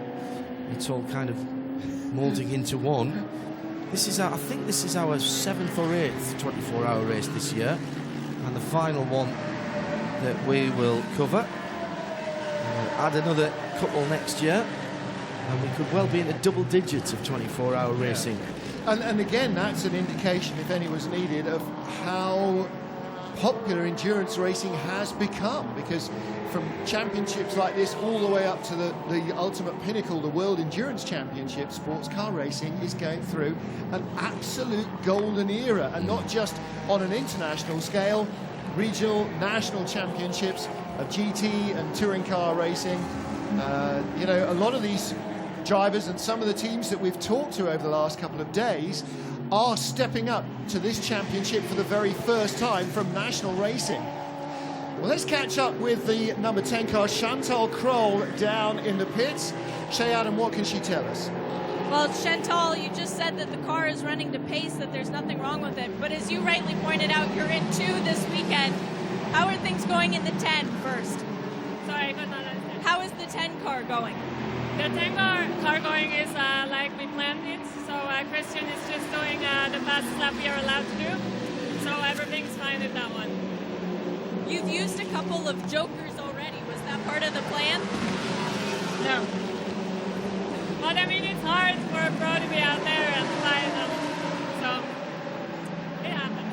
What was wrong with the 75 BMW before the race? Do you know? Before the race? Well, actually, 2 days ago we were out here for the training, and then the engine broke. I cannot tell you exactly what it was, but it broke, and it was clear that it will not run again. So a friend of us came all during the night with the new engine, and they changed it yesterday, and it ran right. So everything was good. And now we were out, and we got hit, and something must have loosened then again. So they fixed it now, and it's out again on the track. So you are leading the Ladies' Cup. You still have 2 cars, though. It's looking good for this weekend. Good luck to you. Thank you very much. So contact, the answer for the problems with the 75 car once the race got underway, and that's what has put it even further on the back foot after that engine change. And it was clearly kind of codicil of that, or a legacy of that they were working on underneath the car when it was up on the air jacks on the grid. You get a week to get ready for a 24-hour race. It's never enough, is it? And a 24-hour race is never quite long enough to get everything done in the race that you want to get done either, which is quite perverse. But the funny thing with this race, especially preventive races in general, is that it's a lot less than a week to get ready. We heard Chantal there referring to some private tests. They had private testing on Thursday and Friday only. We had the qualifying then on Friday afternoon. Saturday, we're into the race, and it's not even lunchtime yet. Yeah. It's a fair point, well made. My stomach's not agreeing with you on that. My stomach's already telling me it's well lunchtime. I'm still on holiday time. It's thinking Kio beer and chips. 6th position for Christian Frankenhout in the Hofer Racing Mercedes-Benz for a moment with a bit of clear track ahead of him, but a very slow-moving car as he went through the very quick turn number 9, and that's because there's a puncture on the left rear of the Porsche 991 GT3 Cup car. That is just ahead of him. 45, yeah, that's the Artea Sport car, which is Jochen Hüllmeier, Nana Götze, Klaus Werner and Jens Voigt. Well, he's doing a very good job, whoever's at the wheel of that 45 car, did you say, Martin? It looks like it. Yeah, it is. That's Werner well who's done. driving it, so... It's a right front, excuse me. Right it looked front. like a left, because you could see from behind Sorry, there was flapping rubber. left front. I said left rear, I meant left front. Yeah. But he's doing a really good job. And there are a couple of places here where if you just go over the curb too much, coming back on can damage the inside of the rim or the tyre wall. And Well, you know, it's the other thing with endurance racing, bits come off damaged cars, and a lot of them are very sharp, splintery bits of metal or composite, and you can run over somebody else's debris that's invisible. Any one of those little needle bits of carbon off the front of somebody's damaged splitter can rip your tyre open. Small piece of metal that used to hold a bumper bar and a wheel arch extension together, something like that, you never know. Self-tapper from somebody's wheel arch liner, that sort of thing. All of that stuff could be on the track. But again, you know, there's the patience, there's having been in this situation before, or at least being a thinking enough driver to creep in going, I'm not going to go fast, we've still got 23 hours and 6 minutes to go, I could destroy the car before anybody else gets into it. Thomas Jäger leads the motor race. Lance David Arnold was right up there, had a little bit of a spin early on, cost him some time, now sits down in 10th position, but has had a pit stop. Leading car who's taken a pit stop is still the number 5, now up into 5th position. Renger van der Zande went by Christian Frankenhout a couple of 3 laps ago. Now remember right at the beginning, Frankenhout started on the front row of the grid and was first or second in the first couple of laps, and then suddenly, whoop, dropped down to 5th place when he hit his bogey times. Now that's working out for him because he's now back up into 6th position because he's doing the same speed as the cars around him and in front of him. He's not losing any ground to them and he's not gaining any ground on them, but at least he's keeping his nose clean, Paul, and that's the critical part. And that's one of the tricks of running in this class, because you tend to do the first half of the lap flat out, or as fast as you can. And then at the second half of the lap, you see how far up you are, assuming that you've got one of these clever things that tells you how far round you are and what time you've done. And so that if you've got traffic and you get held up in the first part of the lap, your little thing in the cab will tell you so, and then you can go flat out in the second part of the lap as well. If you get a clear first part of the lap, then you have to start slowing down for the second. But it gives you that bit of flexibility, which if you're in a non-restricted A6 car, then you don't have that flexibility. It's just flat out all the time. Yeah. Well, which is a flexibility in itself, because you don't have to panic about whether you need to slow down anywhere. But you're right. I mean, some of our onboard cameras, you can clearly see a lap timer on the dash individually, just so the driver knows, 154. No, I've got to slow right down now, because I'm almost at the line. 101 is off again. That is the Seat, the bright orange. That's the Red 101. Camel Jordan's cars, Ivo and Rick Brokers, and Jaco Griffin and Milan Doncha. So Jaco Griffin at the moment is at the wheel. I do like the look of these new Seat Leon's Cup cars, the LRs, with the paddle shift, and just in front above the instrument cluster, if you're watching on Motors TV, you can clearly see a single readout for his lap. Have they had that fixed? Did they come in then and sneak in? I will tell you in a moment. It's not flapping around, so it's either been ripped off or ripped off by the wind. They have had a pit stop, 2-minute 42 pit stop. 45 is in the pit lane, the Porsche with the puncture. That has perambulated back to the pits and has now been fixed. Driver change going on there as well, and Shea Adam is down by that Porsche. They're doing a driver change at the same time as 4 new Hancocks. It's Natasha Gutskick getting behind the wheel of this car. Doesn't look too bad, the flat on the outside. It's on the inside where the really, really bad. John, I have to say, I do like the 45 team. Their tire changers are wearing board shorts and jeans. This is pretty laid back down here, but this team still wants to win. They said that this tire puncture came at not a bad point in time because they were planning to bring the car in soon anyway. And the reason, of course, that they are not dressed Lancashire in full fireproofs, etc., is because, Martin, there's no fueling in the pit lane. Exactly right. But when they go when the car arrives for fueling, it must have no less than 1 and no more than 2 members of the team with them, and they are in helmets and fireproofs and gloves and balaclavas and everything. Yeah, absolutely. And in fact, ingeniously, Shay and I were wandering up and down yesterday, saw one of the teams that has got one of their fueling guys with a fire extinguisher in a backpack rig, so he actually carries it with him. He looks like a scuba diver until he realised it's a red tank with a little hose attached, so he's permanently ready to go. So yes, in the pit lane, of course petrol burns, but we're not refuelling in the pit lane, and that's why one of the reasons why they can wear, as Shay pointed out, some spectacularly lurid board shorts. I thought they were a particular weekend favourite, and so it's turned out to be. Of course, one of the impacts it does have is that you have to prepare your refueling pit stop a little bit more in advance, because you have to get somebody up to the pump and ready to get your car in, because otherwise you get your driver there and no member from the team is ready to have him in.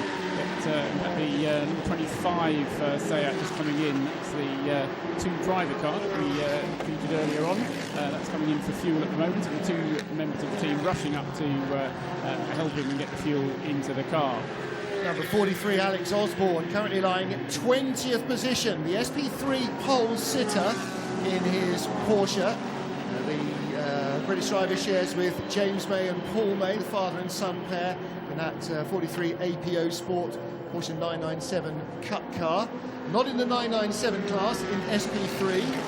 And down below us, I can answer, was that white BMW hit by the black BMW up the backside? Answer no, because it's just come by on a flatbed, and actually it looks like it's just come from a showroom to be delivered to the circuit. So whatever put it off in the gravel wasn't an impact, and so therefore you would suggest that it was either driver error or something mechanical, because it took a devil's age to pull it through the gravel trap. I mean, and it hadn't dug itself under either. Oh dear. Shea Adam is going back to the 75 pit, I think, because the BMW is in once more.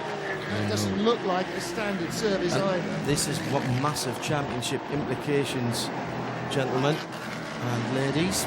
because this is the car that holds the top spot, and the engine cover has come up on that car in the pit lane. Meantime, out on the circuit, Thomas Jäger continues to lead, and in second place now is the HP Racing Mercedes-Benz SLS GT3. It is 1 o'clock here in Central Europe, and this is the first hour completed now of the 24 hours of the Barcelona events. It's one of the Creventic International Endurance Series, certified and overlooked by the FIA for the first time this year. The series all powered by Hankook, and you're listening and watching around the world, including on RadioLeMans.com. Good to have your company here. First hour up, and already problems for some of the major runners with the Ferrari number 4, the Scuderia Praha car in the garage. That's probably the big story at the moment. It's having a gearbox changed, and that is the big story of the first hour. And it can't be very long, therefore, before we start seeing the pit stops, which will be, I'll say, scheduled pit stops for the leading runners, the leading Ram Racing Mercedes, of course, currently with Thomas Jäger behind the wheel, but therefore Thomas has done an hour's worth of driving. I wouldn't expect the car to have much more than about an hour and 15 minutes of fuel aboard, and they may well bring Thomas in a little bit before that. And of course, then we'll start seeing the effect of the pit stops. Currently first and second places, the two Mercedes, the Ram Racing car and the HP Racing car, first and second, haven't made pit stops, but the third place car has. And they may start to come in rather quicker than they anticipated. We might get a code 60. We've got a yellow flag out for a stationary diesel Golf. That's the leader in class, wasn't it? It was. The number 141 car, I've lost it now because it's plunged down. It's now 66th position. Klaus Kresnik driving that, shares with Andreas Kempf and Daniel Schiniger. And that means the 137 car, Martin, the Kaukas Volkswagen Golf, the Lithuanian car, is now leading the categories. It's local yellows at the moment, with the Nissan Navara pickup truck being dispatched there by the organisers to try and get this car. Oh, it is fired up. Of course it has. The moment that somebody gets there to help it, it's fired up. There's a puff of black smoke out of the back of the diesel, and it's back underway. It's still a €75 call-out fee, though. Let's go down to Shea Adam in the pit lane. More drama for one of the leading cars, Shea. It was good news for one BMW. The 75 left the pit lane and went back out on the circuit, but the 3 came in. This is the walking horse car with extensive front end damage. Looks like it might have started overheating. The first thing they did when the car got to a stop was take the hood off. They did tell their next driver to get suited, booted, and ready to go. The Finn will be getting behind the wheel of this car. Still not putting their factory help into it yet, but it just depends to be seen whether or not they can indeed get things fixed.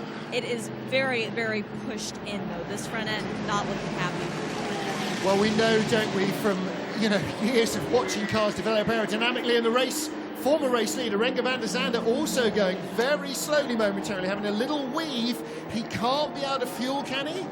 No, he can't be out of fuel. A little weave. Is it a steering issue then? Indicator on the right-hand side to let people know that he's got a problem. He's come out of turn 5 and heading down towards turn 6. Has he got a puncture? He's steering slightly to the left. The right indicator is on. He's just cancelled it. He's just cancelled it and getting back up to speed. There was a bit of left-hand lock whilst he was going along on the straight. Now the indicator has gone back on again. He's not back up to speed here, guys. This is more drama for one of the previous favourites. He's massively offline through turn number 9 now, and he's trying to stay out of everybody's way. His head's on a swivel at the moment, looking through all of the mirrors that he can. But this is a wounded wounded Mercedes-Benz. And that's obviously where Shea is going to collect up at the car collection garage. The number 5 car will be on its way to Shea. There's no chance he's going to go round again. No sign of a puncture on left or right, so there is something else which is clearly not a driver error either, so it's a mechanical issue. And in the pits, not with a mechanical issue, I don't think, but is the car that was in fourth place. Fourth place, the number 13 Lamborghini, which was Freddie Bart behind the wheel, I think. And he is brought. Yes, Freddie Bart has brought the. He is fueling currently. 13. He's in the fueling zone, along with the number 22 Lamborghini, which was one that started right on the back of the grid. But we're still waiting, aren't we, for the car collection car to make its way around. I think it's now on pit road, coming down pit road. Won't go to the fuel station, I would imagine. No, he's gone straight by the entrance to the fuel station, and he will head to the team and be wheeled back into the garage, because whatever it is, I can guarantee it's not an easy fix from the outside. Shea Adam is our pit lane reporter and is overlooking the Car Collection Motorsports garage. The engine cover is up. Shea, what's going on? They're blowing out the radiator. This car is not going to be going back into the garage, but there is grass in the intake up near the windshield of the car, so he has been off somewhere. No gravel, which is the good news, and just a bit of dirt. They're just blowing everything out. The wheels look okay, actually. There's a bit of white rub on the left front wheel, as if he's maybe scuffed another car or wall, but there's no damage to the bodywork around. There's a little bit of a tire rub mark on it, but I believe that was already there. I think I made a note of that this morning. Some of the stickers have been wiped off of the left-hand side, and there is a lot of rubber on the car in terms of intake, but remember, this is a very aerodynamic-dependent car. So if you look at the wheel closely, you can just see a little bit of rim damage. It's nothing too severe, though. It wouldn't be causing this much issue, and it wouldn't lead the mechanics to, oh, now they are going to bring it back in. Yeah, they don't like what they saw under the hood. They are putting it on high jacks. This is going to be taking a while. We've seen overheating with a damaged BMW. We've seen overheating potentially with the race leading car, the pole-sitting Mercedes, again from having that vital cooling ducting, or the cooling area of the front of the car blocked by grass, and potentially contact with another driver as well. Into the pits have come two of the Lamborghini Huracans. The 13 car and the 22 car have fueled and are now going in for driver changes, with an hour and 7 minutes already on the clock. We are getting into our first real hurrah of major stops. Thomas Jaeger is still our race leader. 31 laps completed. He is yet to come in for fuel. He continues to lead from Reinhard Koerfler and Milov Pavlovic in third. But,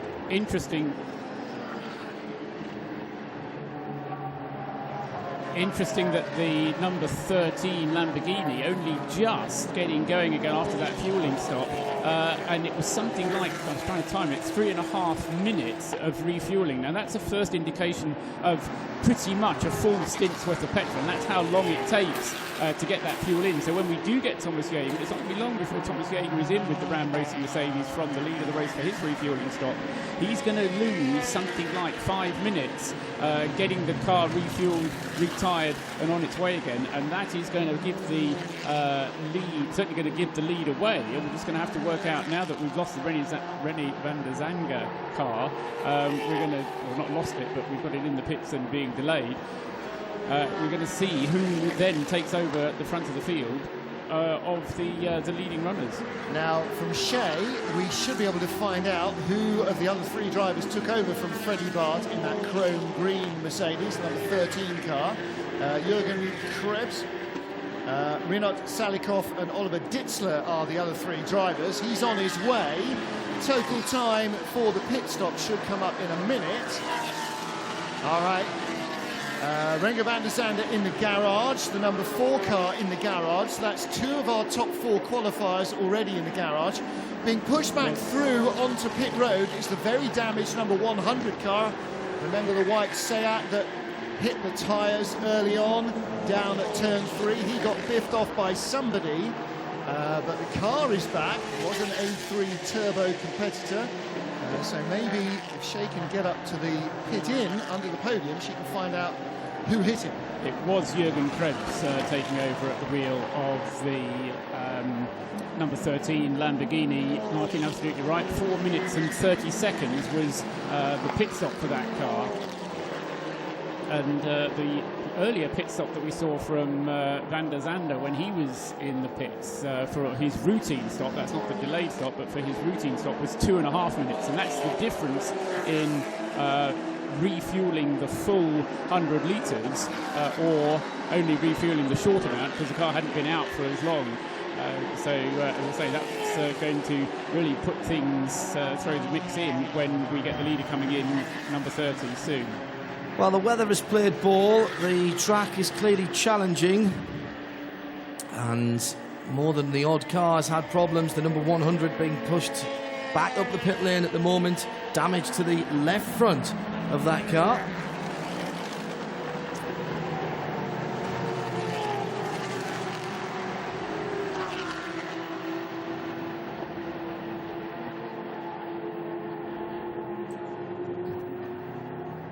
Well, the big stories in this opening period of the 24 Hours of Barcelona, powered by Hankook, have been at the front end of the field, with many of the well-fancied runners hitting early problems. The Scuderia Praha Ferrari is in the box in the garage with a gearbox problem, and also early drama for the number 5, the car that started from position number 1. Renger van der Zande has just brought that car into the pit lane. All was not well. Shea Adam is down at car collection. Yeah, Renger's already gone back to cool off and try and get things settled back down before he does get back in the car. There are 5 drivers in the number 5, but the problem is overheating. He said the temperature gauges spiked.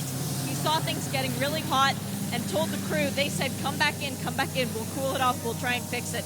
They do have another driver suited and booted in the car ready to go. They don't think this should be a long-term problem. But that being said, if it's overheating now, it's only going to get worse in the afternoon. He did not say that he went off. No, that's the interesting part. There was grass in the radiator, but that could have just been kicked up from other cars. Okay, so drama for the number 5 car, 21 on pit road. Is that the thing? I thought we had the 21 and it had come and gone. No, that is. So that was Milos Pavlovic, brought the car in. Now this car was in, again, top 5 position. So there's the 21 Sportec Motorsport Lamborghini Gallardo. I think the Serbian driver is staying in. I don't think he had Lamborghini Gallardo overalls on. Well, he's sharing with Nico Sturzinger, Robert Pampanini and Christopher Lenz. So 3 Swiss and a Serb in that car, and it's on its way, heading down pit road using the same speed limiter button that they do for the Code 60s. As you can see, big digital readout in the front of the driver. First gear, thumb on the limiter button, and now he's able to release the car and give all those Latin horses their head, charging down the inside into turn 1. Pavlovic did a really strong job at the start of that race, and we'll have to wait and see quite how the lap times continue. They've dropped down to 21st, 22nd position on the track. It shows Milos still in the car. We'll have to wait and see whether that continues as they cross the line. Thomas Jaeger continues to be our race leader. 34 laps down, 1 hour 13 minutes of the race still in the car. Now, Paul, the maximum on those cars that the driver drives is likely to be determined by when he needs fuel rather than when he gets the 2-hour end of the maximum window. It will run out of fuel before it runs out of 2 hours. You're certainly right, Martin. However, not the difficulty, but where it is difficult for me to predict when it's going to come in is the fact that it has a 120-litre fuel tank, and they're only allowed to refuel in the Ram Racing car 100 litres. So any time when there's 100 litres worth of space in the tank, so any of that last 20 litres, they can come in or not come in, which might mean they run a little bit longer. Thomas Jaeger's obviously going well and he's comfortable with the car, so they may run him a little bit longer. But I don't think that the 100, even 120 litres is going to last him an hour and 20 minutes. So sometime in the next 5 minutes, we've got to get not only the leader, but actually the second and third place cars, which are all Mercedes. It's worth saying. The number 2, the HP Racing Mercedes, which has been driven very quietly and efficiently by Bernd Schneider's teammate Reinhard Koerfler, and then the Christian Vankenhout-driven Mercedes, which is running still to its pace dictated by the regulations of 1 minute 55 or higher, and it's been consistently doing that, and it's got itself in third place. And in fact, he is on the last lap at least 2 and 4 seconds quicker than the cars that are in first and in second place. So he's banging in the laps, line and length. And most likely, Martin, he will stay out the longest because he can refuel the most. They can put in a full 120 litres into the number 10 Mercedes, so expect the number 10 to lead this race when the first 2 come into the pits. Now, as you say, the car that's in 4th place, which is Robert Renauer, that is the first of our cars that has made a stop. Team Herbert running a Porsche 997. But in 5th place, a car that we've not even mentioned yet, Softly Catchy Monkey, so far for the number 2 car collection team machine. That's car 27. And that is currently being driven by Elmar Grimm. He's got 4 co-drivers, Ingo Folger, Heinz Schmerzel, Gustav Edelhoff and Dr. Johannes Kirchhoff. And that car... That's still to stop. Yes, and that car as well, Martin, is one that's running in the Ambop, the slightly lighter car, and it can refuel for longer. So interesting that both of those cars, numbers 10 and 27, 10 the Hoffer Racing car and 27 the car collection Mercedes, running in the balance of performance category and running high up the race order. We'll see whether that's going to be maintainable, because of course it may well be that the other drivers aren't able to get as close to the reference lap time. We'll see what happens. Well, that car's in 5th place. Lance David Arnold in 6th position, the number 33 SPS Performance Mercedes. That has had a stop. That was under the code 60. 7th place is the leader in the 997 class, Riccardo Maurizio. That's the white Porsche, rather, in 997s.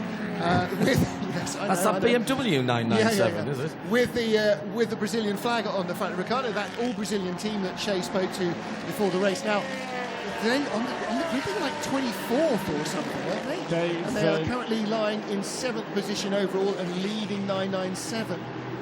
Behind them, Sven Bart, another class leader, SP2. He's 8th place in car number 149, and that is the RWT Racing Team Chevy Corvette. That's the C6 Corvette, and again, 5 driver lineup there. Sven Bart is the one that you'll know, and Thomas Jaeger, the race leader, heads to the pumps. He is in the pit lane as John opens the packet of Haribo Minions. I'm not sure Dave's going to like that very much. So Thomas Jaeger stops for fuel. And will there be a driver change? Well, he's done an hour and 17, Paul. So if we assume that's the maximum distance, he can't do another maximum distance without exceeding his 2-hour limit. So you would assume fresh driver, fresh tyres. Tyres and driver when it gets back in. What I'm interested to know is quite how much fuel is going to be going in. And also we're seeing, no, we're not, are we? The second place Mercedes has gone through. So the number 2, the HP Racing Mercedes, has managed to stay out and is doing a little bit more. And this is not necessarily an indication that it's getting better consumption, merely an indication that they're going to put their 100 litres into a slightly emptier car when it gets to the time for its pit stop. So a new race leader, our 4th or 5th different race leader so far, and that is Reinhard I am Koffler, John, I've got Rick Breakers. Number 2 car. Christian Frankenhout in 2nd place, and Robert Renauer, the first of our stoppers. He's in 2 cars. The first is 101. Thomas Jaeger has stopped from the lead. Elmar Grimm now up to 4th place. Yep. 5th, Lance David Arnold. In 6th is Sven Bart. So nip down and pick up a story from earlier on. The number 101 Seat had some issues. Shea Adam is down there. Rick Breakers, it's a busy weekend for you, driving 2 cars. And the 101 had a little damage earlier. What was that from? I don't know. I think Schauko touched on one, but it was only bodywork, so no problems. So the car has been handling okay? Yeah, okay.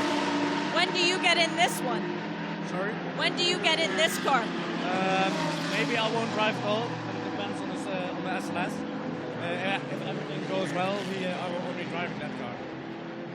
What's it like to jump back and forth between a Mercedes and a Seat? Yeah, actually it's quite fun. Because two completely different cars, and of course the SLS is a lot faster. But yeah, it's just fun. The Seat is a new car for you. Has it been easy to adapt to? Yeah, quite well. I also drove the Seat Diesel last year here, so it's a little bit the same. And this car, yeah, feels the same, so it's going well. What's it like to drive with your dad? Yeah, that's amazing. It's very fun to drive with him. Yeah, we just have a lot of fun and doing our thing. John, this young man, 17 years old. His dad said he could race if he got his grades up, and he did. Yeah, that was a couple of years ago, I remember him saying that. And we've seen dad and lad breakers together a couple of times. Milan Doncic in that car as well, 20-year-old, isn't he? So a young driver line-up. 300 plus horsepower in that Seat Leon, so it's a quick little bunny as well to pedal. All right, hasn't got the grunt, certainly hasn't got the torque, and a very different front-wheel drive racing experience to the rear drive of the SLS. And it was interesting that he's saying he may well not drive this car at all if the SLS holds up. So it's not so much he's going to have to run from one garage to the other, working out when he's going in and when he's not. This is really the fallback scenario. Another change of leader this lap round, Martin, as you were saying it would, because into the pits this time has come the number 2 HB racing car for Reinhard Korfler to have his refueling, so it was only a lap in the lead for him, and as we predicted it might, the number 10 Christian Frankenhout Mercedes, the Hofer Racing entered car, has now taken over in the lead of the race, and I would expect him to stay out for another couple or 3 laps because he'll be able to use all of the fuel, as I say, he gets to refuel 107. The full tank of 120 litres. 107, I was going to say a slow seat, it's a stopped seat. Ashley Woodman, Martin Byford, Sven van Leer and Melroy Heemskerk in that car. The single cars had problems, Martin, already, if you remember. Martin Byford was last of the moving cars, wasn't he? They've had a shocker so far. And in fact, 107, it's moved off the bottom. Oh yes, screen. it's climbed up, it's rattled up to 67th position. From 73rd. He's ahead of Renger van der Zande now. Well, that's because he was moving. However, it is still Martin Byford at the wheel. In addition to Christian Frankenhout leading the race, from Robert Renner and Lance David Arnold, both of whom have stopped. Change on the last lap for the 997 class lead. Charlie Espinal now found himself in the lead in the Stars and Stripes number 20 Porsche, because the Brazilian flag, I like this theme going, national flags on the cars. The Brazilian Porsche came in for fuel and its driver change. And of course, while you were talking quite rightly, and Paul was talking quite rightly earlier on about cars hitting their marks, the A6 car that has got the lap time to hit is now leading the race. Christian Frankenhout on lap number 40 is 1.7 seconds ahead of the Renault family Porsche, the 7-car Herbeth, the HB Racing Team Herbeth car. But I think we are in for another recovery, at least. Marshall's Post 6 is where that Seat has come to a halt. It's not on the racing line, but it does need attention. Yeah, it's not moving, unfortunately. Martin Byford's got it.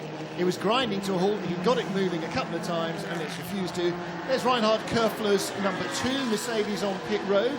Came in from 2nd. It's now dropped to 8th position. There is a driver change. If your fuel allows you to go longer than an hour, you can't do 2 fuel stops as a driver because the maximum cut-off is 2 hours, or you short fuel, yes, and that's just a mess. That's starting to become a can of worms you don't want to open. Especially because the refuelling and the driver change take place in different places. You don't have any benefit at all. If the refuelling and driver change could take place together, then it would make sense, but it doesn't happen in this form of racing. We've got Tom Onso-Cole now at the wheel of the Ram Racing Mercedes, and its pit stop time was 3 minutes and 50 seconds, so very nearly 4 minutes. That's a couple of laps more or less spent in the pits, and unfortunately, from their point of view, the number 10 Mercedes, when it does come in, is going to end up having an even longer pit stop because it's going to have to put more fuel in, and so therefore it will spend even longer in the pits unless they can be very efficient with the tyres or something like that. Spin for the GC Automotive GC10. That's a V8 mid-engine car. The number 150 silver machine has gone around, and let's go down to Shea for another update. Shea, where have you found yourself down now? Down in front of the number 2 HP Racing Mercedes. Bernd Schneider just installed behind the wheel of that one, so everybody else needs to watch out because the man who pretty much created that car, he knows how to drive it. But an interesting moment when the previous driver came in for a pit stop, the entire crew noticed that there is a very fine slit in the rear bumper now, as if somebody just kind of sawed through it. And I went and asked the team, where did that come from? And they said, we don't know, we just saw it. We're waiting till he gets his helmet off to ask him, because they kind of want an explanation for why their perfect car has a slight error in it now.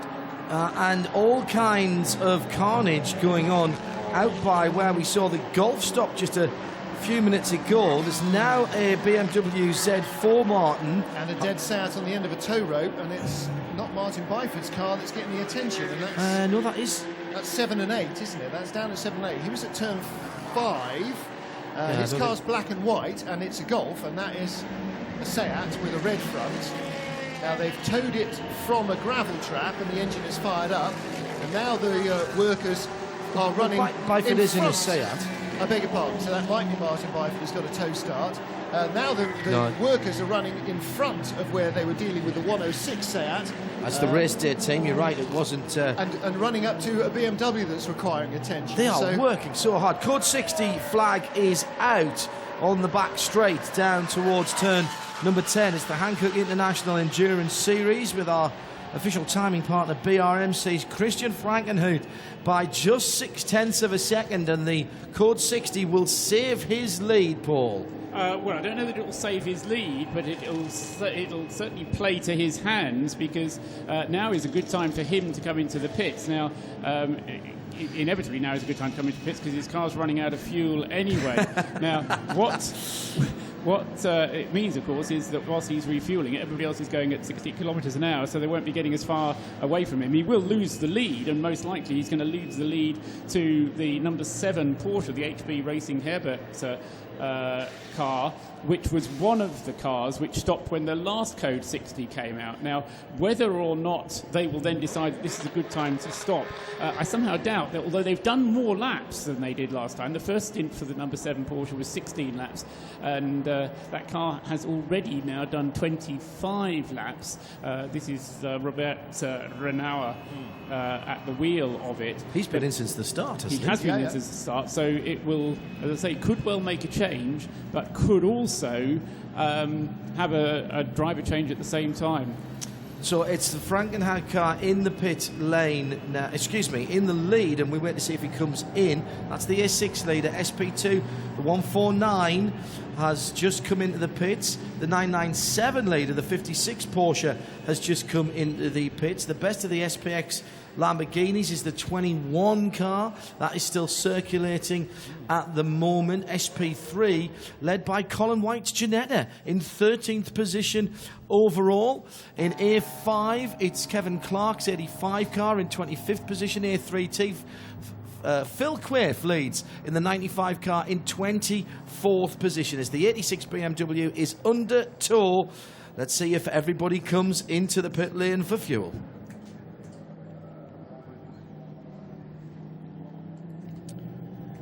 So once again, tactics play out. The Corvette has come in, the two-tone blue with white machine, and also Paul. Well, yeah, just looking down, the problem now, there's no point in coming into the pits because there's a queue formed. Correct. And that's one of the limitations of only having the 4 petrol pumps at which to refuel. And we've got 1, 2, 3, 4, 5, 6, 7 cars trying to refuel at the moment at 1, 2, 3. 8 now. Yeah, it's going to the Michel Vaillant Peugeot's joined the back of the queue. This is where you need to have a radio that says, don't come in, don't come in. Because the problem is, He's going to run dry. No, he's not. No, he'll have plenty on He board. hasn't stopped yet. Yeah, but he doesn't have to because he's got 120 litres that he had on board at the start of the race because they'll have brimmed it at the start of the race. And I think, bearing in mind that this is the second full Code 60 that we've had, he'll have fuel aboard for 10 minutes, not a long time. I mean, there is a point, Martin, when you are going to have to, but I think he's probably got about 10 minutes worth. And then it's either a matter of grinding to a halt out on the track or grinding to a halt waiting for your petrol station. Penalty being served by the 165 Aston Martin. Hugh Chamberlain was down there talking to officials, and I wondered what that was all about, whether it was about fueling or some other, because Hugh knows his rule books, but in fact Dan Brown had to come in for a stop and go penalty, so that'll be exceeding their maximum speed or exceeding their minimum lap time. So the first stop and go that we've seen for transgressing your lap time.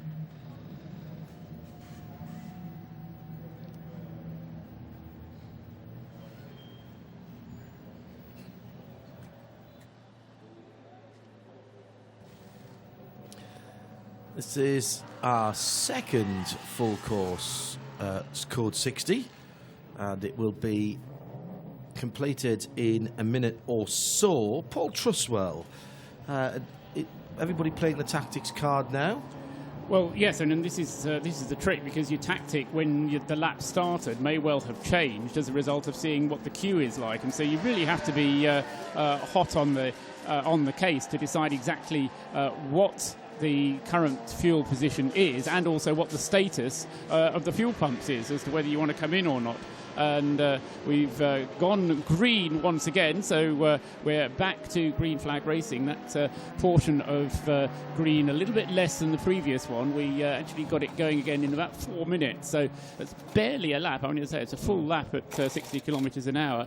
Yeah. And still, Christian Frankenhout at the wheel of the number 10 Mercedes, staying out there, but still all the refuelling points are being taken. Although, interestingly, the number 7 Porsche did not use that opportunity to come in. So Robert Renauer is going to take the lead of the race very shortly when Christian Frankenhout comes into the pits to refuel. So you talked about how many leaders of the race we were having there, Martin, and that will be the first time that we've had anything other than a Mercedes leading, because we're going to have a Porsche in the lead of the race, and he will be the 5th different car and the 4th change of lead. And a change of lead as well in the pit lane change for second position in the 997 class, because the 56 car got out ahead of Riccardo Maurizio and will leapfrog it. The 59 997 didn't come in that full course caution. He'd stopped earlier, hadn't he? So that car had already stopped, I think probably just about the hour mark. I didn't see exactly when. That's the Swiss Classic and Motors by RMS car, and that is now the leader in the 997 class. 10th position overall for the 997 class leader, and half a second between the leaders, Martin. Less than that, 2 car lengths between Robert Renauer, who has stopped, and Christian Frankenhout, who must stop very, very soon. So Renauer, as Paul said, will become our 5th different car to lead, our 4th lead change. Lance David Arnold behind by more than a minute in what will become second place. All these cars in the A6 class. Elmar Grimm will be, or is in 4th, and will owe us a pit stop. He hasn't stopped yet either. Charlie Espenlaub, who was the leader of 997 after Riccardo Maurizio was the first to break for the pits in that class. That car has now fueled and is heading down for a driver change. Korreuser, by the way, up to 15th overall now in the car that lies 3rd in SP3, his Lotus Evora GT4, now marking over 900 races in his career. Down in the pit lane, a pit stop for the Stars and Stripes Porsche. That's the number 20, and Shea is down with the MRS GT racing car. Well, Martin, I wish it was as simple as just coming in for a pit stop. Unfortunately, they came in the lap before, and Charles Espenlaub got out of the car. I believe it was Charlie Putman who got behind the wheel.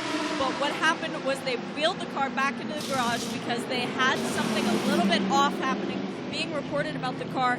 Now it's gotten worse. They brought it in, they shook it out, and left a little bit of power steering fluid on the ground. So the team elected to bring him back in the immediate next lap and try and fix this. They have it up on the low hijacks right now, not the actual high hijacks. So no mechanics can actually get under the car as of yet, but the hood is up and the mechanics are going to work. They had been running in 14th position overall before they had made the initial pit stop. And a bit of more chaos in the garage. They had to move one of the other mechanics out of the way who was on a stretcher. He hurt his knee. He is from the team sharing the garage, the number 56 Classica Motors by RMS car. He's okay though, just sort of nicked his knee, and they are going to take care of him. The Gran Turismo Maseratis just had a moment. The 125 car off the circuit at speed at turn 7 and 8. The Boots and Gignon Minion car. Yes. The Never only enough minions. Maserati in the field. We've not got much Italian influence, have we? There's no Fiats, no Lancias. We've got one Ferrari, dead gearbox, one Maserati, full of gravel. Not many Italian motors, which is odd, because this is a motor race. Oh, where's the Italian? And they're on the Monza, of course. And it's not that far from Italy anyway. We've got a very nice Giulietta QV in the car park. I think there was 3 Alphas altogether. What was I going to say? Oh, I know. Yes, the distracted by Alphas. The top 3 are all on the same lap, but we only have 3 cars on the lead lap at the moment. But that is partly due to the effect of pit stops coming over. But more importantly is that we do have the Porsche now leading the race. I say that's the first non-Mercedes we've had leading the race. And Robert Renauer has enough fuel aboard in that Porsche, I reckon, for another, at least 20 laps. Maybe not. That's being a bit generous with it. 15 to 16 laps. He's certainly got enough fuel on board for that car. So should be able to continue to lead for that length of time, Martin. Now, he didn't get the lead because Christian Frankenhout came into the pit lane. He took the lead from Christian Frankenhout, who has still yet to come into the pit lane and is sticking to his 155, 156 time. In fact, he did a 157 on the last lap. So Frankenhout is just sitting there, banging in the laps, and taking no interest in what else is going on. Now, here's our overheating BMW in the garage, and that's a real collector's car now. There's a man with a bin bag collecting bits of it. What I'm very, very worried about with this Walkenhorst and Walkenhorst BMW is that they are trying to fix parts of a very, very broken front end of that car, taking things like the driving lights out and trying to get that back into a shape something like it might have looked like when it came out of Munich, which suggests to me that there are some parts on the front of that car that they don't have spares for, Martin. And whatever else is going on in the uppy, downy, greasy, oily end of the car, it looks like some of the bodywork might be beyond repair. Yes, and that's going to be a long job because it is really stoved in at the front. And clearly, I mean, they've got the nose off. They've got the whole front bumper splitter arrangements and everything off, the entire front fascia of the car. But they're trying to fix it, so they haven't got a spare. Otherwise, they'd have stuck it on and got the car back out on track. So that could be hours of laminating bits of composite in behind it to try and strengthen it back up again. It would take you give it a couple of days in the workshop to try and sort it out. Well, they haven't got a couple of days and they're not in the workshop. Yeah, or you need Joe Bradley with tie wraps, gaffer tape and some self-tappers. Change also for 4th place. Tom Onslow Cole now up to 4th in a Ram Racing Mercedes, the number 30 car. Bernd Schneider up to 5th. Change of driver in the 149 RWT Corvette. They're now up to 6th position because Elmar Grimm finally came into the pits and dropped from 4th to 10th place in the number 27 car, which is the second of the car collection team Mercedes SLSs. And is another of the ones that can put the full 120 litres in if he wants to, and I think is the only remaining one out of the A6 class, other than Christian Frankenhout in the number 10, who hasn't yet made his pit stop. A5 leader Kevin Clark in the 85 BMW, now on the top page of the timing monitor, which is 23 cars, so 23.46 is our positions 1 to 23, and then 24 to 46 are our first two screens, and we, like the Nürburgring, Martin, we kind of judge people by how far up the screen they're getting and their class as well. So we've got more class leaders now in that first 23. The SPX leader is in 7th position, that's the 21 Lamborghini, the 997, that number 59 car we mentioned earlier, inside the top 10 now. SP3 leader also inside the top 10, the 43 Ginetta of Alex Osborne. And where's the year 5 leader? Class rival Colin White has just fueled. Pitted. And so that means that Kevin Clark has now moved up from 23rd to 21st place. Devon Modell, 22nd in the Aston. So yeah, Colin White has dropped down. Oh, he'll lose a dozen, 15 places because 29th there are so position. many cars. Yeah, 29th. He was 3rd in the SP3 class, but late to fuel. A2 being led at the moment by the Kia Aisha Peugeot, the 115. Jakob Christensen's been in that car since the start of the race. A3T at the moment led by, now I think that's the Phil Quaife car that's leading that, isn't it? The 95 car. That is the Ogilvy Dual Racing Seat Leon Cup car. 20th overall he is, in fact, now, Phil Quaife. You've touched on Kevin Clark, the A5 leader. Still the Lithuanians leading the diesel D1 class. SP3 leader, we talked about moments or two ago, that is Alex Osborne. SP2 we didn't mention, but that is the Corvette, isn't it? The 149 Yeah, now car. up to 6th place overall. 6th, exactly. And rattling in 157s, whereas the leaders are doing 155s. So that car has a lot of top 10 finishing potential as well as overall class. And despite the fact it's done one more pit stop than the SPX Lamborghini that would have been in the same, that would have been in the same class. SP2, yeah, he's still ahead of him, and ahead of him by some 15 seconds at the moment. So that's clever pit stop And the strategy. other thing is that Milos Pavlovic started the number 21 Lamborghini Huracan, and we've had an hour and 40 minutes of the race, so he's only got 18 and a half minutes before he's over time limit, so he's going to have to come in within that 18 and a half minutes. Whether or not the car needs a pit stop. And that's the key thing. The driver needs a pit stop. Correct. That's the thing, yeah. And that's the clever thing, as Christian Falkenhardt in the number 10 Mercedes-Benz has got a little bit of clear track ahead of him as he comes through to the end of his 48th lap. That's the clever thing. Still hasn't stopped after an hour and 40 minutes. He's not stopping this lap either, I'll tell you that now. That's the clever thing about these regulations, because nobody actually just does 2 hours. Yeah. You know, even if you've got a car that does less than 2 hours, it's an hour and something. So it's not two stints. It's not one full stint. It's not 2 full stints. It means you have to start thinking about what you're doing with your tactics. In the pit lane now, the little bit of tyre rub on the 112. Renault Clio. Renault Clio. I think that's a Clio, yeah. That's the Clio endurance car.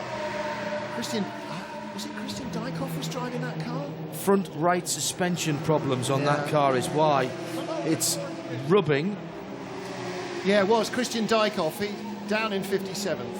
Let's go down and have a chat with Shea Adam, who has got a very interesting character to talk to. One Hal Pruitt. Hal Pruitt, your car first caught my attention because of the orange juice sponsor on the back. And a Florida girl like me would notice that, but are you having fun all the way over here in Spain? That's a long way to come. Yeah, I sell to Tropicana. So about 1.5 million cartons of Tropicana Pure Premium was my juice. That's a great company to have behind you. What is it that brings you over to this series and these 24-hour races? Oh, I love endurance racing. For an old guy at 60 years old, this is my best year. I'm currently the leading American driver. I think positioned about number 5 in the world, so I'm doing great. I love it. You're wearing a fire suit that lets me know that you've raced in other massive 24-hour endurance races before, such as Rolex, Silverstone. You've had success. What does it take to keep your car at the front? It takes a great team and a great set of drivers. A lot of dedication, a lot of hard work, and, of course, some luck. How does this series compare with some of the others that you've raced in the past?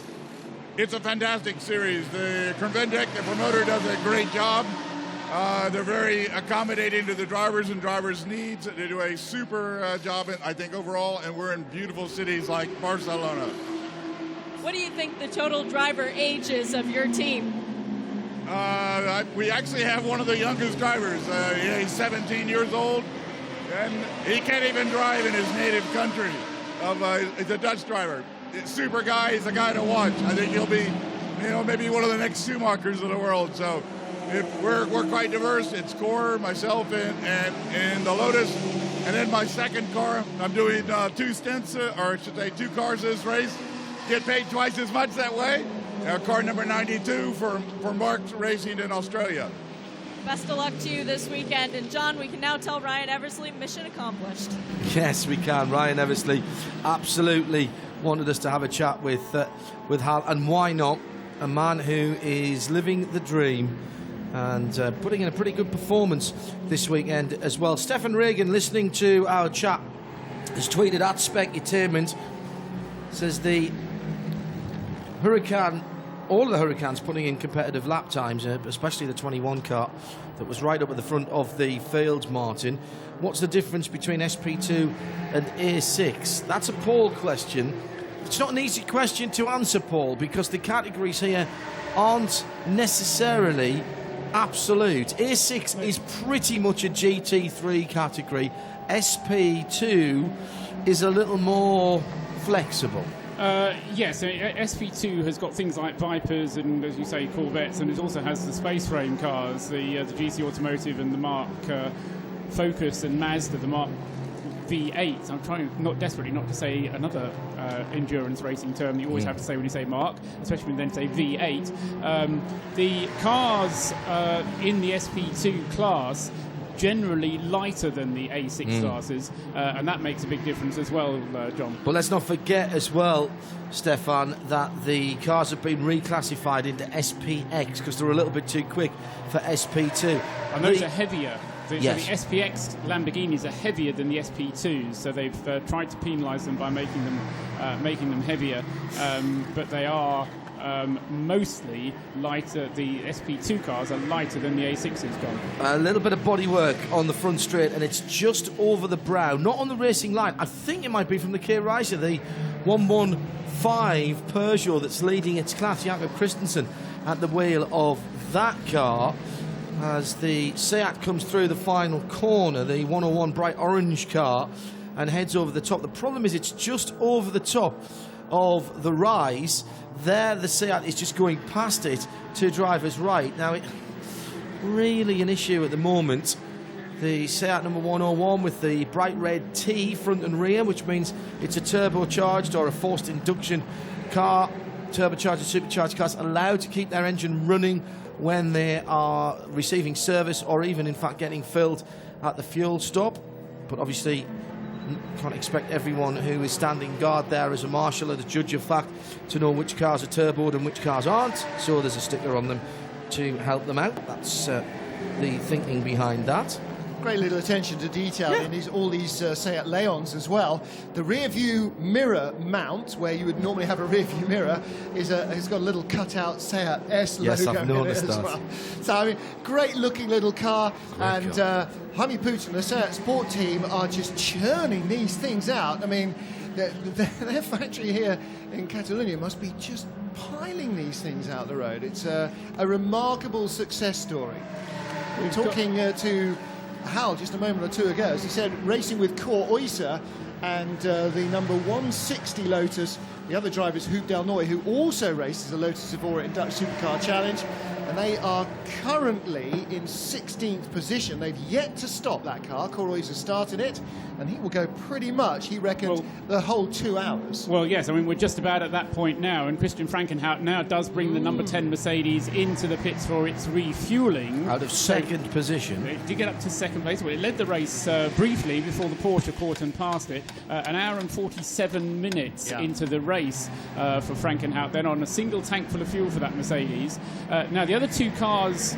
Just a quick note, Paul. Yes, the issue that we had with the Clio number 112 earlier on was broken front suspension, and they're solving it with a hammer. Precision tools being used on the right front there Yes, a The £3. £5 Birmingham screwdriver. Yes, absolutely. Code Sorry, 60. Paul, go ahead. Well, first to say code 60 has been Popped up. imposed. Ah. And I'm guessing that's to get rid of that bit of bodywork on the start-finish line. That works nicely for Christian Frankenhout. It certainly slows down the field for Hank Frankenhout. And the other two cars that it's going to help are Lance David Arnold in the 33 Mercedes, the SPS automotive car, and the number 7, the race leader, Robert Renauer, because they are, in any case, only 10 minutes away from their driving time limit, because both Lance David Arnold and Robert Renauer were the start drivers, respectively, in those two Mercedes 33 and 7. Now, code 60, just to clarify for me as well as for everybody else, code 60 laps or minutes are included in your driving minutes. Yes. They're not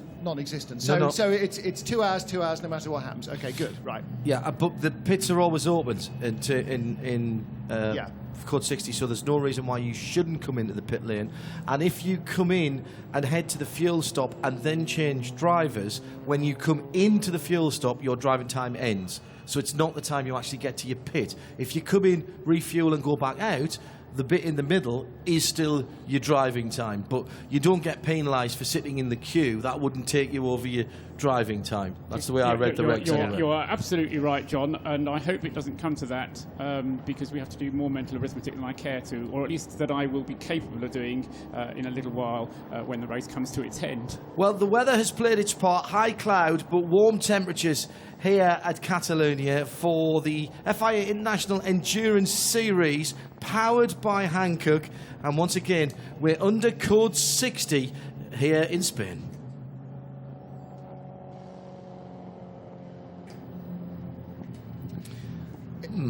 I think this is quite a pivotal moment that we're watching here. Well, probably the first of very many, I imagine. And one of the delights of all these different amounts of fuels that cars can take and the driving times and so on is that Paul Truswell is really, really having to work hard. He's pedalling hard underneath the surface just to even remotely keep on top of this. And with, what have we got, 9 different classes, there's a lot of pivotal points in this race still to come. Let's go down to Shea Adam, who's with the Frankenhout number 10 Mercedes-Benz. Code 60 could also stand for code chaos, John, because the pit lane seems to light up. Good timing for the number 10, though. They were planning a pit stop soon anyway. They are putting Chantal behind the wheel. We spoke with her earlier. She was very excited because, of course, being in 2 cars and one of them doing well, that makes you want to get behind the wheel. But this girl, leading the points in the Ladies' Cup right now, is getting 4 new tires going on, a clean windshield, and that's about it. They're just finishing belting her in. They've already finished the tire change. This is taking way too long for the driver change. Door is not yet going down. She still had an issue. Looking down, there it goes. They clean the radiator really quickly, and away she will go. But that means that they've lost the lead.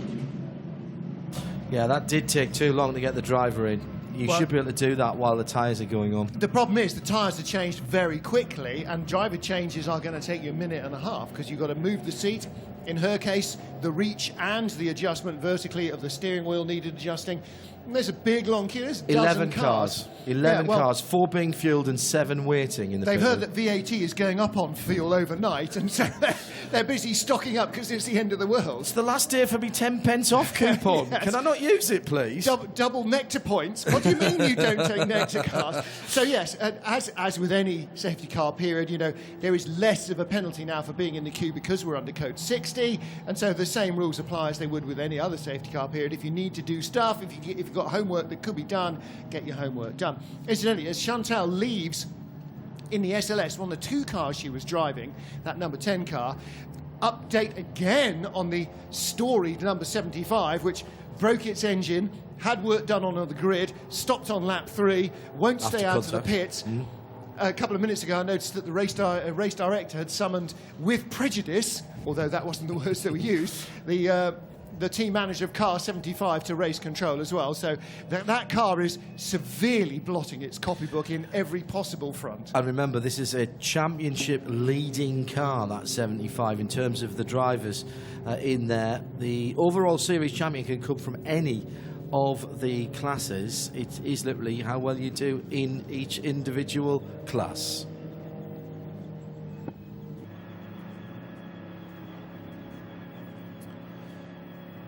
So still a code 60, no safety car on the circuit, but everyone circulating at 60 kilometres an hour. This has brought a rush of cars to the fueling station. No fueling at your pits here, which is great because it means the teams don't have to bring fueling equipment and you don't have to wear overalls, fireproof overalls in the pit lane. Keeps everyone a little bit cooler, and I think possibly just adds to the slightly more relaxed atmosphere that you find and an awful lot safer.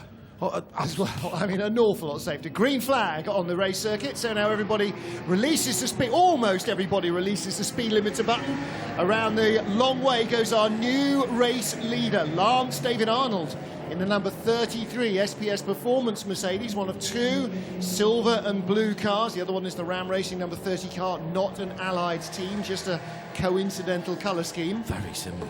The 33 car, Lance David Arnold, having to weave around somebody who was not awake, or whose team were not awake, or who couldn't communicate to him on the radio. Green, green, green. And Lance David Arnold very much due into the pits, because in a little over 5 minutes he's going to run out of his 2-hour limit. The car came into the pits on the first code 60, had its pit stop refueled. Lance David Arnold, though, stayed in the car. Now he has to come in because his driving time limit is very nearly up. Red, white and black on the 95 Seat Leon Cup car.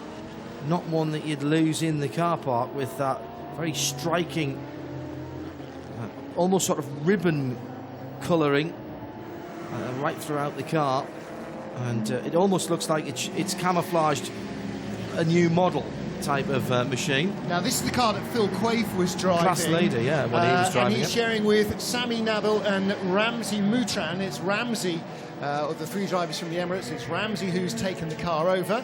Number 50 on pit road with right rear damage.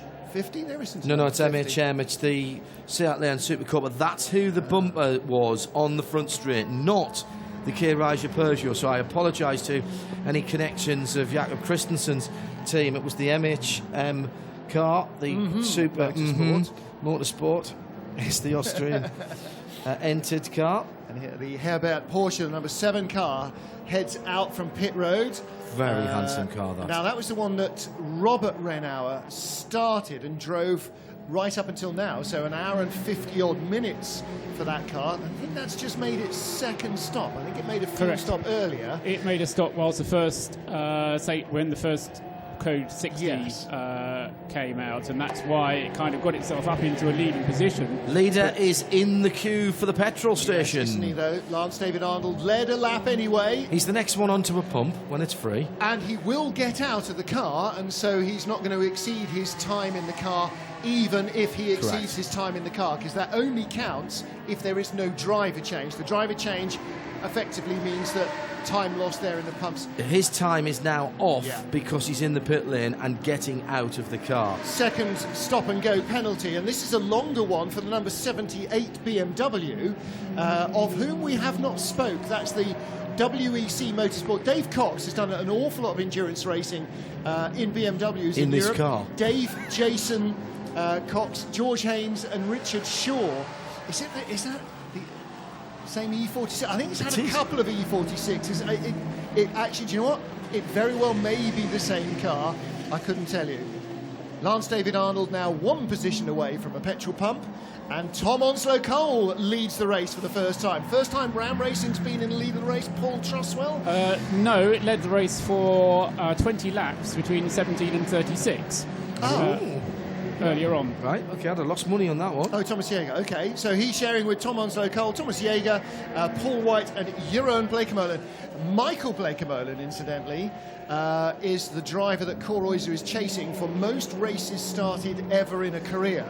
Michael Blekemolen, who raced in umpteen different touring car championships, but latterly in his career in all the Renault Turbo, Renault Alpine championships and so on. Of course, Jeroen and Sebastian carrying on the family tradition very keenly indeed. 121 under push power down. This is the Prep-Tech Renault. It's another all-British team. This it is. Andy Mollison, Cody Hill and Andrew Gordon Colebrook. Now, is this the team that we spoke to the team manager of yesterday? Brand new... Jim Mooney. Yeah, it is. Yeah, it is Jim Mooney. It's a brand new team to the championship. They've never done a Creventic race before. It's not a car that's been developed yet for racing. Now the 78 car, which we we're talking about just a moment or two ago, the WEC Motorsport. That car's just been in for a stop and go. This is the Dave Cox BMW. The team manager has to go for a meeting without biscuits to race control. Sit on the comfort of the sofa of discomfort.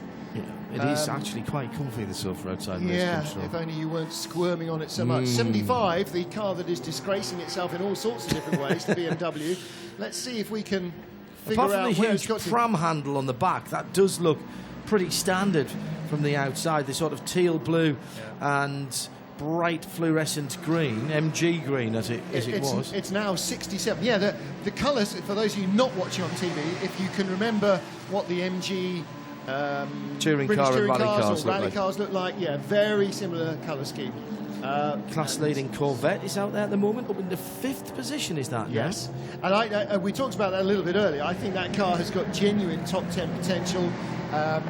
It's again rattling in 157s lap after lap after lap, so that's clearly their target, not to drop below a 156, and certainly not to get down to a 155. But again, with a lot of these cars, you'll have one or two more experienced and very quick drivers, and 2 or 3 perhaps that are less experienced, maybe even 24-hour virgins, and we have definitely got quite a few in the field here in Barcelona. And those drivers are going to have trouble maintaining or getting close to the bogey time for the car, especially in traffic. And that's what's going to then decide, as with any other motor race, Paul, it's not your strongest, it's your weakest link. It's your slowest stints that decide, and your longest pit stops and your most trouble that decide the outcome. There's all sorts of things which decide the race, but certainly that is one of them. And of course, the wise team manager is going to be managing how he uses the various elements of his team and plays to the strengths and tries to minimise the time lost by the weaker links in the driving lineup. But I mean, that's what makes it fascinating with and just kind of realising how I mean, everybody says there's a long way to go. I mean, we've only had 2 hours, 22 hours still remaining, just exactly 2 hours of the race past now, and so we are an awfully long way to go, and there's a lot of the race still to pan out and to try and schedule. But the way that the Ram racing car has kind of bubbled up to the top at this relatively early stage in the race is certainly good news for it. It has a lead at the moment of around about 26 seconds over the limited Mercedes, the number 10 one. That's, I say it's limited in the sense that it has it has to lap in the 1 minute 55s or higher. And we'll see, as I say, how that pans out over the course of the 24 hours, which still are to come. 2 hours, though, still already in the book, John. Yeah, 33 seconds and about a second, 30, 10 and 7, with the top 3 cars separated by, in fact, top 4 separated just by 50.5 seconds, with Bernd Schneider in the number 2 Mercedes-Benz in 4th position. Class leaders, that 149 Corvette in 5th position, in SP2 leader, an SPX leader, the Lamborghini class, if you will. Now the 13 car is leading that in 7th position overall. 997, still that 56 Porsche. It's a good run for them. This is the Classic Motors 991 Cup car. The Porsche Cup cars are all sort of lumped in together. He's in 8th position overall and leading by a good couple of minutes on his next class. No, check that, by about 30 seconds. I've just seen the timing screen flip over, but still plenty to play for there. In SP2, that's another class leader inside the top 10, and the SP2 leader is the 66 ARC Bratislava Porsche Cup S car. This is the Slovakian entered and crewed machine, the Konopka car. I mentioned SP3, have we? No, SP3 being led at the moment. Oh, it's Willie Moore behind the wheel of the 163. That's the Optimum Motorsport Ginetta G55. Adrian Barwick, Bradley Ellick and Bradley Ellis, Flick Hay and Willie Moore. In S3T, it is the number 98. This is for touring cars with a turbocharged engine. And the 98 is the NKPP Racing. It's one of the Seat Leon Cup racing cars. Roger Gruel's at the wheel of that at the moment. And I think an A5 is being led, John, by number 146, the Saxon Motorsport BMW, diesel BMW, that, isn't it? Just although it's running in A5. Just 3 seconds ahead of its nearest competition, the 147. In A3T, that is. It's just the diesel then, isn't it? The diesel's being led by car number 115, which is the Per Poulsen currently driven Peugeot RCZ of the K-Riser team. That's Jakob Christensen's. Oh no, sorry, that's A2. That's the A2 leader. That's the A2 leader. That's an A2 leader. That's in 46th position. Other class that we miss. So and D1 is the 137, still leading that category, which is the Golf, which is the VW Golf, the Lithuanian car. Only 3 diesel class cars in the diesel classes, D1 and D2. Actually, they've been pushed together, but there are other diesel cars out there, as Paul mentioned. It would be nice to see a few more of the diesel cars. They can do the 2 hours, of course, relatively easily. There was a time when it was really quite popular to have diesel cars. That seems to have just slipped away for a moment. Let's welcome Joe Bradley to the pit lane. Good afternoon, Mr. Bradley. Enjoying the sunshine this afternoon, I take it? Yeah, finally, at last, being let out into this beautiful Spanish sunshine. Probably, since we got here, probably the best day so far. Beautiful weather, lovely temperature. And after that little code 60, Joe, everything just settling down in the pit lane, although I see the Core Oyster Lotus is somewhat recalcitrant next to you. I also saw the number 86 car being brought in on a flatbed. That was the Z4, wasn't it? Yes, I've gone searching for it. I've seen we've lost it. It was obviously at the back of the paddock, and a virtual impossibility to get it through to the front of the garages. It's the Intersport Racing BMW. Sorry, no, it isn't. It's LD Racing. The BMW Z4 of LD Racing. And as I speak, yeah, the car has been lifted off the flatbed. It's now being pushed down the pit road. So we'll get full facts on the demise of that car. It doesn't look like it's under its own power. It's being pushed by its crew. Well, Joe, that one, just for a bit of information for you and our audience, that was the car that brought out a code 60 much earlier on when it ended up in the gravel at the last corner. It took a very long time to pull that car out of the gravel. And although there doesn't seem to be any crash damage to that car, it seems very, well, it was putting up some resistance, shall we say. It's had to go all the way around the outside recovery road to get back to the pit lane because of where it came off. And Joe Bradley can give us a bit more. Yeah, that's almost taken an hour and a half, 90 yes, minutes to get round the access roads to the back of the paddock. Well, the good news is for these guys, they've lost an enormous amount of time now, but the car, like you said, John, the car doesn't look as if it's got any sort of blemish on it. It doesn't look like it's got any kind of accident damage.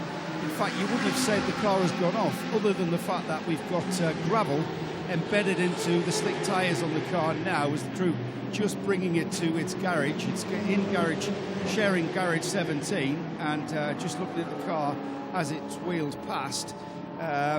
Don't take any notice of the gaffer tape holding on the body panels. As I've always said, as long as a race car looks great from 10 metres, then you're doing the job right. Just don't walk up and have a closer look.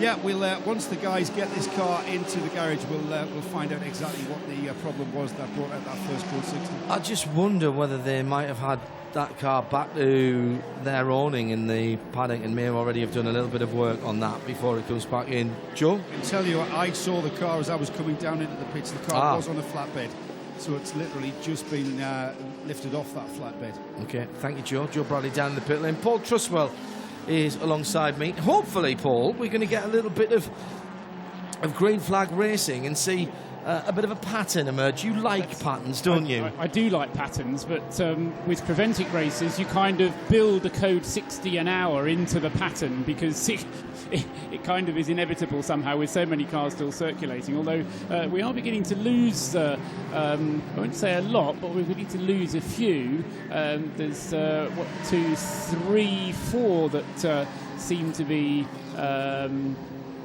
three, that are not participating at the moment. Whether they're out for good, we don't know. We heard they were rebuilding the gearbox on the number 4 Ferrari.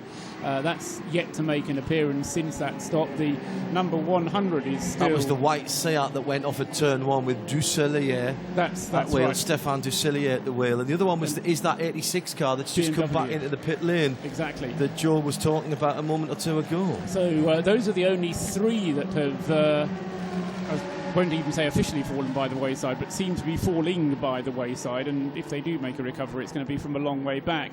But up at the front, we're not far off the kind of pace that we need to beat the record distance, which, funnily enough, was the first time that this race ran as a preventive event back in 2011. So we need to get up to a distance of 670 laps if we're going to break that, and we're not that far off the distance, and if we can keep it green, keep it clean and green, then there's no reason why we shouldn't get up to that kind of distance.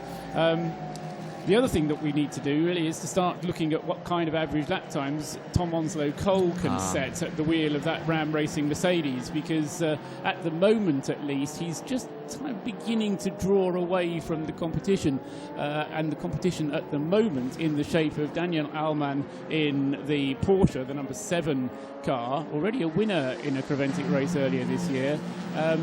And the other competition, which we shouldn't overlook, is Bernd Schneider at the wheel of the number 2 Mercedes. So Porsche and Mercedes, both competition to Tom Onslow Cole. John? Let's find out if we can close the circle on the 86 car, the BMW, that was pushed back into the pit lane a moment or two ago. Joe Bradley is in that BMW pit.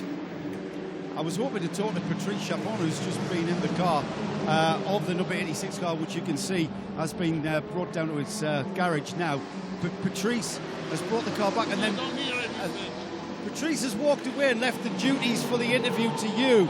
Can you tell us what the problem was with the car? Okay, we were hit in the back by a car about 1 hour ago, and then by a second car, BMW, which is here, and when the car restarted, the transmission broke. So the hit we got has probably misaligned the drivetrain in the rear, and so now we have to see if we can restart. That's it. It's taken a long time to get the car back. I take it that's you've just been waiting for the car to return. I'm not here to criticize, but it was very, very, very slow. Because when we got the first problem, the car was just there. And it took more than half an hour to get it back there. So it's very slow. I'll leave you to get back on with the jobbing. I'll leave you to get back on with repairing the transmission. Yeah. Thank you for that. So as we found out, not an easy job to get a car back to the pits. Thank you, Joe. Joe Bradley down there in the pit there. That was, excuse me, turn 15, wasn't it? The last corner on the circuit. 16, the last corner on the circuit.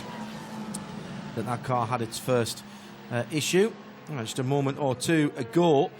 The 21 Lamborghini getting a big slide on and spinning to a halt. The exit of turn number 3. The 21 car with Roberto Pampanini, the Italian driver with a Swiss national license. Let's work out how to get a Swiss license. The Sportec Motorsport 2 car is Swiss-ended, so Hop Suisse for them. That's been a long time coming. Oh, and drama for the Peugeot 208, the number 208 GTI. This is the Team Ultron machine that is entered by Guillaume Romain. And did he get some help on the outside? He certainly did, from the 25 KH7 Mondial Seat, excuse me. So the 208 then with problems, and in the car at the moment is Kim Holmgaard, the Danish driver, and that is going to take some time to get that car recovered as well. Joe Bradley has more from the pit lane. Well, we've just spoken to the team manager of the 86 car, but continuing that story, here I have Lance David Arnold out of the number 33 Mercedes. Lance, you seem to have been involved with the 86 car in an incident out on track. I mean, at first I had a really good start. We had a really good pace in the car. I went to position 3 at this time, and yeah, I mean, it was just a stupid move, you know. When we overlapped the cars, he's driving about the golden pineapple, got no idea, and then tried to stay next to me the whole corner when I overlapped him. Just stupid. And then he touched me on the rear, I spun, and I mean, he kicked us out of the race from the beginning, and now we are back on 8 or something with 1 lap behind the lead. So yeah, hopefully we have nothing on our car. Could you tell us exactly what the damage is to your car? We can see that working on the car, there's quite extensive damage, it looks. We are not sure at the moment. We just see some tire paint on our rear bumper. I don't know. We have to wait and see. And unfortunately, you are next door to each other, so you could perhaps air your opinion in full later on. I mean, in general, I love amateur driving. I love the teams who build up a car in the garage, bring it to the racetrack for sure. But, you know, they have a different goal. You know, we are fighting for the overall win, and they are just driving to do the 24 hours. And maybe there is the better way to drive together, to watch in the mirrors, let them pass, whatever, and no try to stay next to him. That makes no sense. And, yeah, let's see. Thanks for talking to us, though, Lance David. Thank you very much. You're welcome. Yeah, that was the Volkenhaus car that we saw in the pit lane, the other BMW, Lance David Arnold from the Mercedes-Benz squad, and the 28 car has been recovered again by the Nissan Navara pickup truck and is back on circuit. There's too much damage on that. It was side-to-side contact with the Seat and the Ultran 208, echoing the colours of the anniversary edition 208 GTI, the street car. I think reversed though. I think the street car is red at the front and matte black at the back. So we are now quarter to the next hour with 21 3/4 hours to go. Lap 63 for the leader at the moment, and that is still Tom Onslow-Cole, who is lapping very consistently indeed in the Ram Racing Mercedes-Benz. The Porsche number 7 is in second place, almost 40 seconds back, and he's got 10 seconds on Bernd Schneider in third position.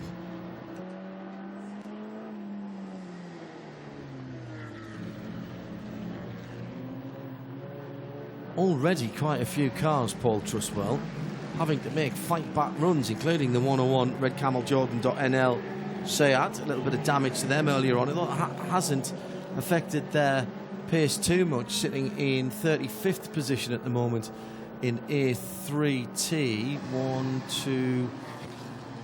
Actually, they're still third in class, aren't they? So they're doing all right, but the leading car is on the top page of the timing screen. And a lap or two ahead and up. We're already seeing some decent gaps building up, but this, in endurance terms, and certainly if we place this in Nürburgring, Nordschleife or Le Mans terms, it's a relatively short lap, so losing a lap is not massive here. It's certainly not the end of the world, is it? And I think part of that as well, John, is that that's why you're seeing these fight back runs. That I mean, it's not the sort of thing you want to do, but at least at this stage in the race, it's worth doing because you'll make ground. I mean, the top 20 are separated by 4 laps, and when your lap is as short as it is on this one, 4.6 kilometres around the circuit, then it is something that you can pull back over the course of the race. Just looking down at Tom Onzo-Cole, still in the lead of the race. 38 seconds is now his lead, and sort of fairly stable. And of course, he will be able to stay in the car. By my reckoning, he's done 55 minutes of his stint thus far. The car will probably therefore be able to go round about another 12 laps on the fuel before we'll see Tom Onzo-Cole coming in, and then, as I say, he'll then be over his hour. So as Martin was saying, that'll probably be the moment for him to change driver as well. Thomas Jaeger having done 37 laps on his car for an hour and 16 minutes. A bit of drama for the Intersport BMW, the 85 car. We were talking about that just a little while ago. And the 85 car has come to a halt on the way into the pit lane. I think he's run out of petrol. The lights are on the side of the car. He's not quite... Well, that's interesting. He didn't go into the petrol station. He's missed the entrance. He's missed the entrance to the petrol station. John. He's just gone past. So... he's going to get a push down the pit lane. So that is going on.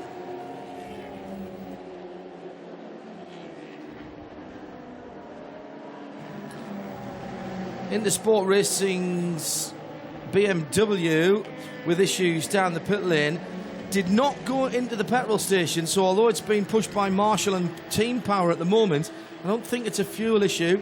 Had the opportunity to turn right into the fuel stop and didn't. Let's find out about more issues that's happened early on.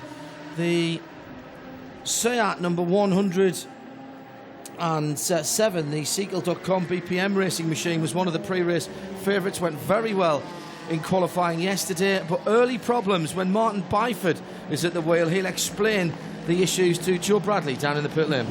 After a great qualifying for the 107 Seat, Martin Byford. Martin, foul look to the start of this race. Yeah, just a few niggles really, but it's cost us dear.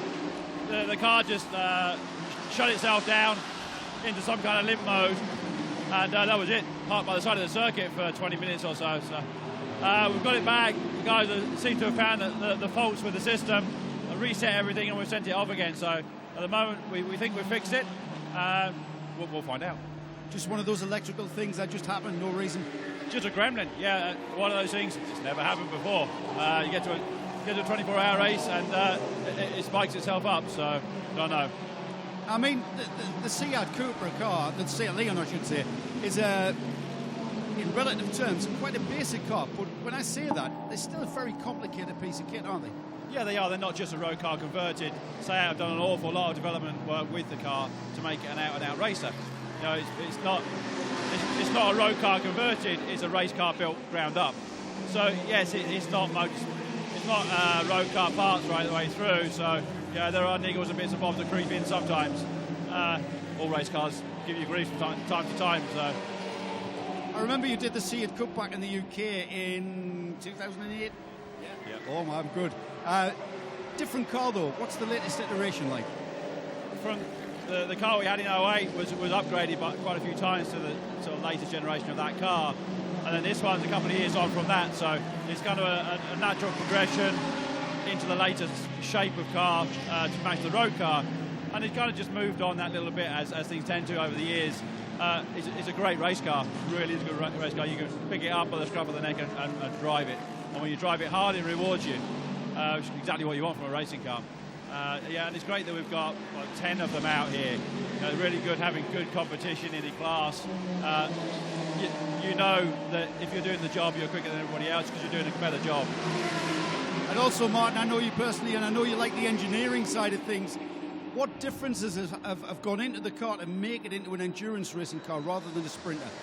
A lot of it is just about the longevity, making sure we can go long distance with the brakes, making sure we can go long distance on fuel. We do have a fuel limit within the series here, so we're only allowed 90 litres, so we have kind of stretched that as far as we can. But yeah, generally it's kind of taken away from a car that has to do 20 minutes to 24 hours. So we just kind of change a few specs here and there just to try and make that easier to achieve. And I know you like a challenge. You've certainly given yourself one this weekend because you're in 2 cars. You're out of the Seat and then into the Honda Civic. What's how do you get your head around the different, I don't know, braking points, for instance?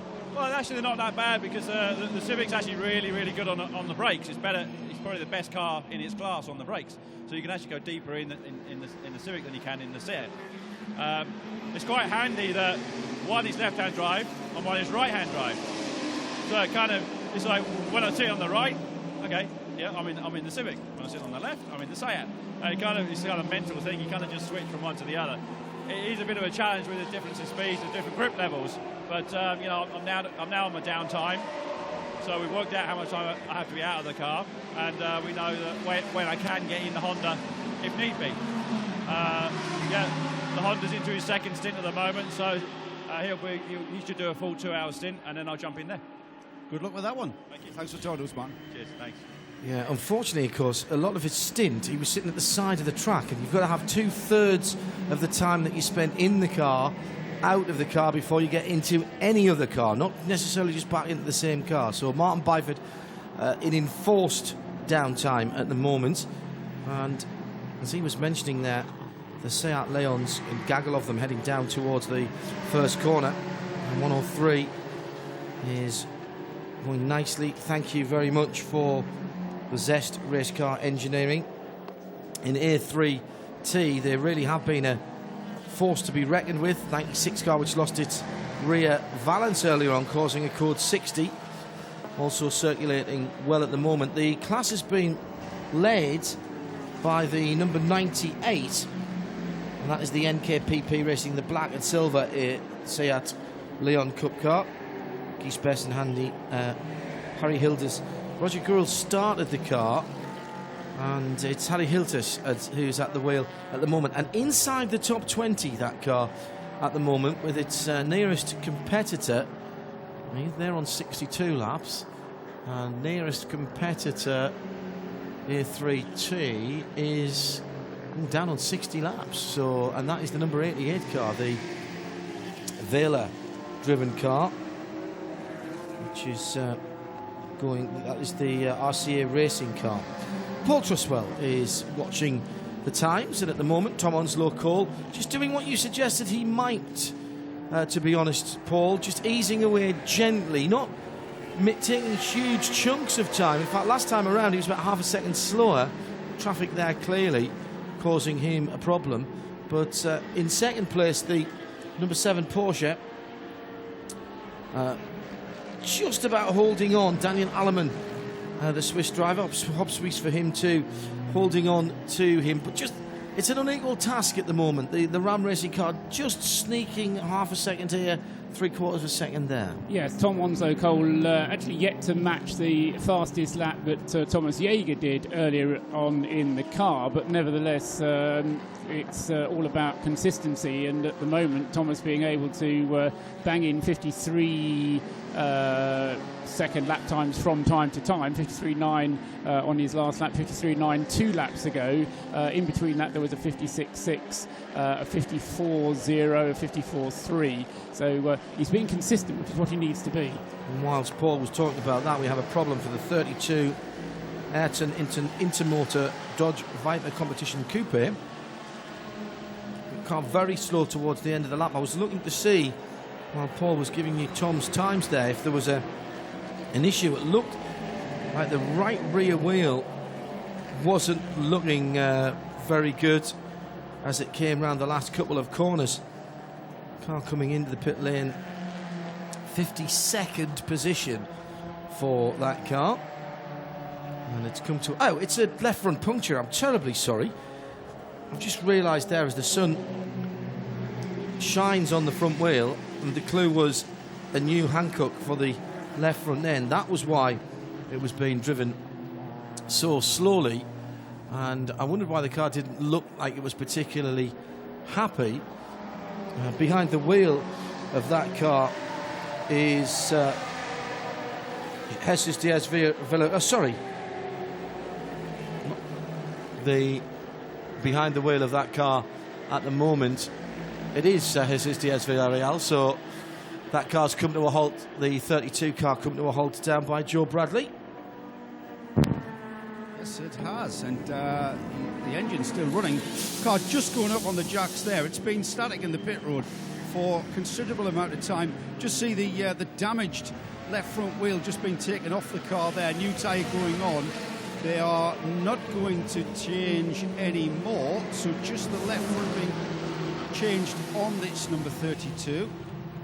The Viper there just now going back out. Now that left front does take a lot of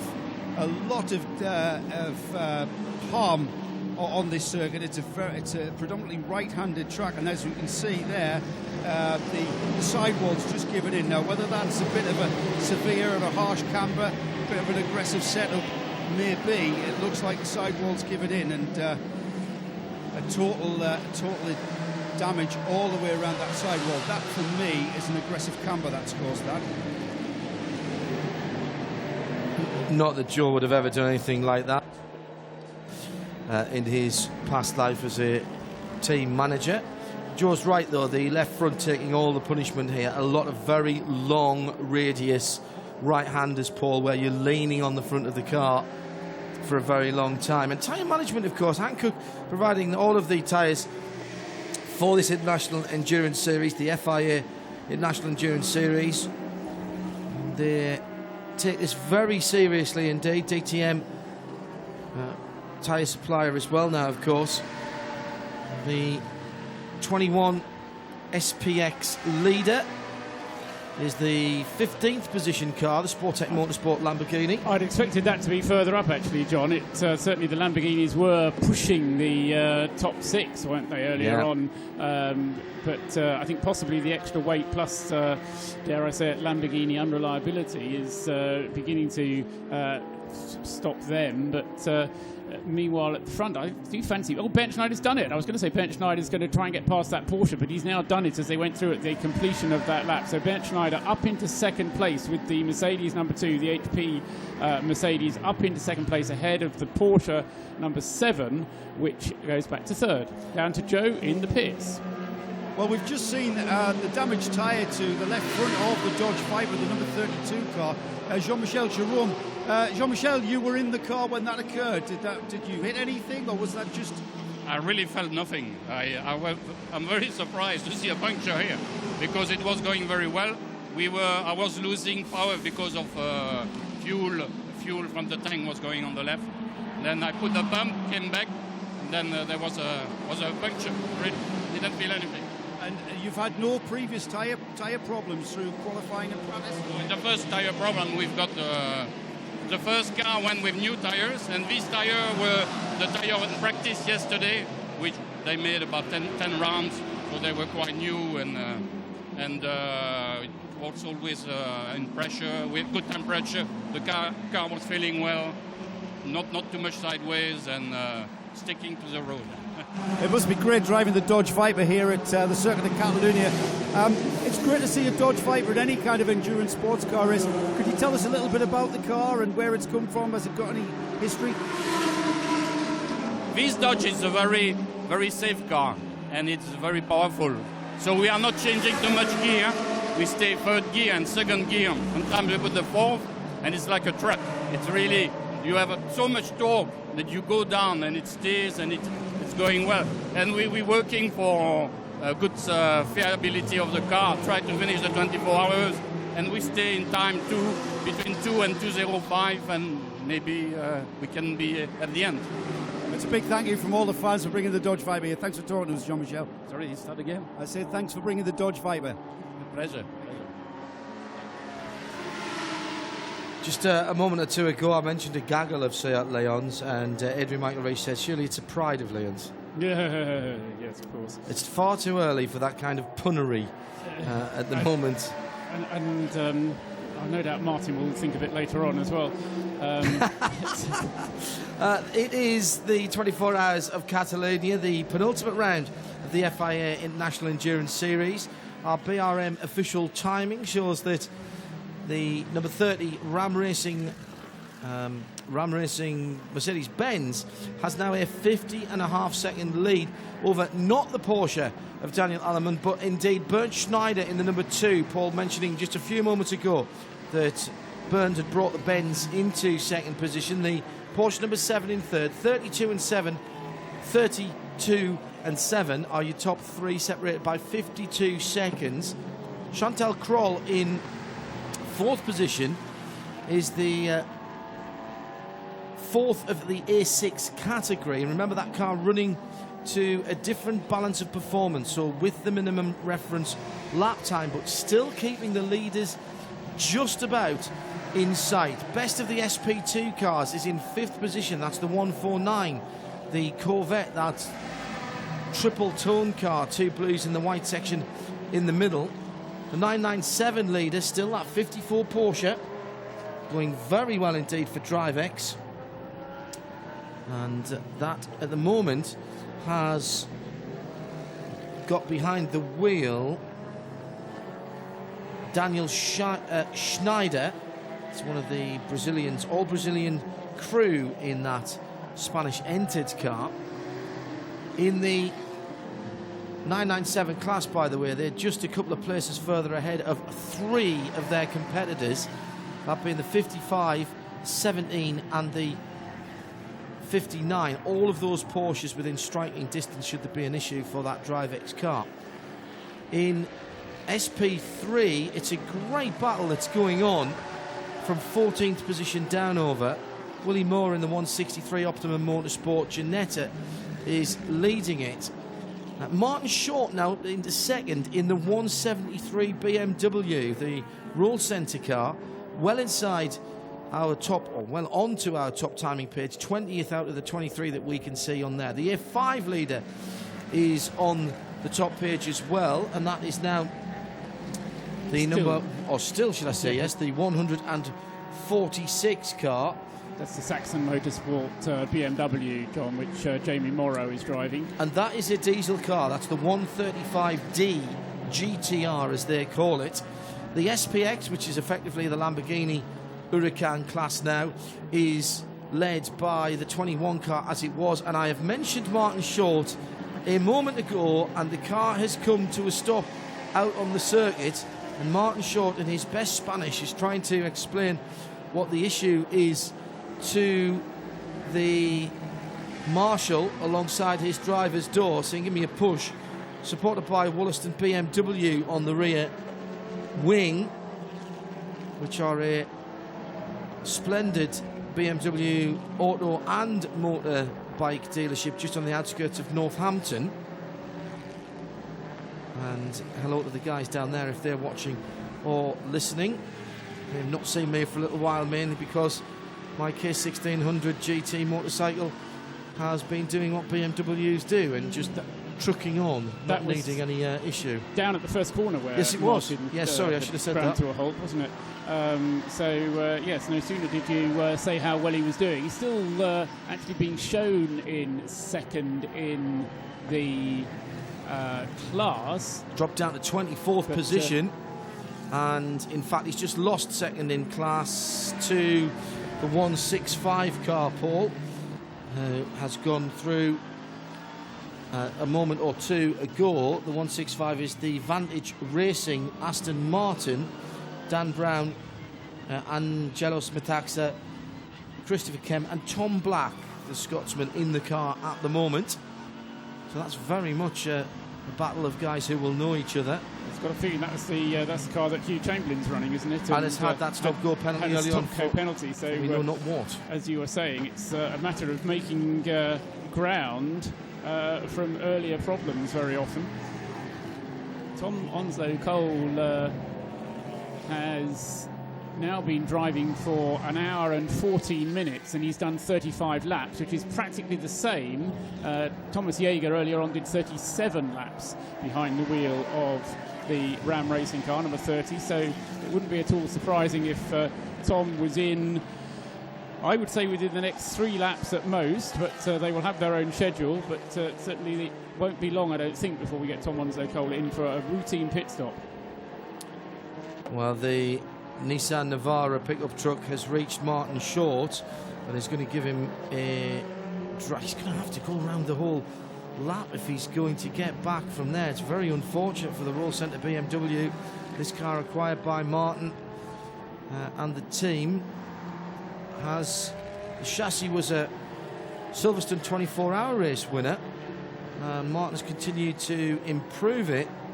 Of course, that links nicely with the fact that Creventic, the organisers of the FIA International Endurance Series, have secured the rights to the 24 hours of Silverstone from next year. It will be for touring cars only because of the 102 decibel limit. 1st, 2nd and 3rd of April next year, and entries already into double figures, Paul.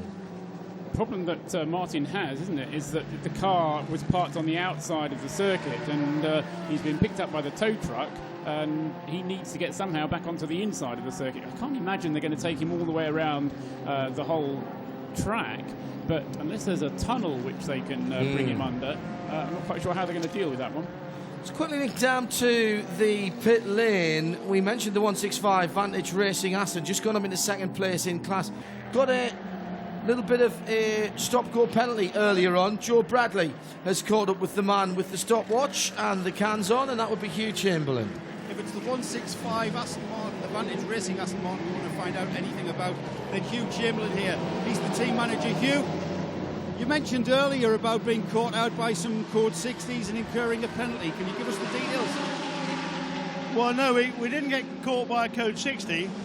Apparently the driver who had started it was Dan Brown.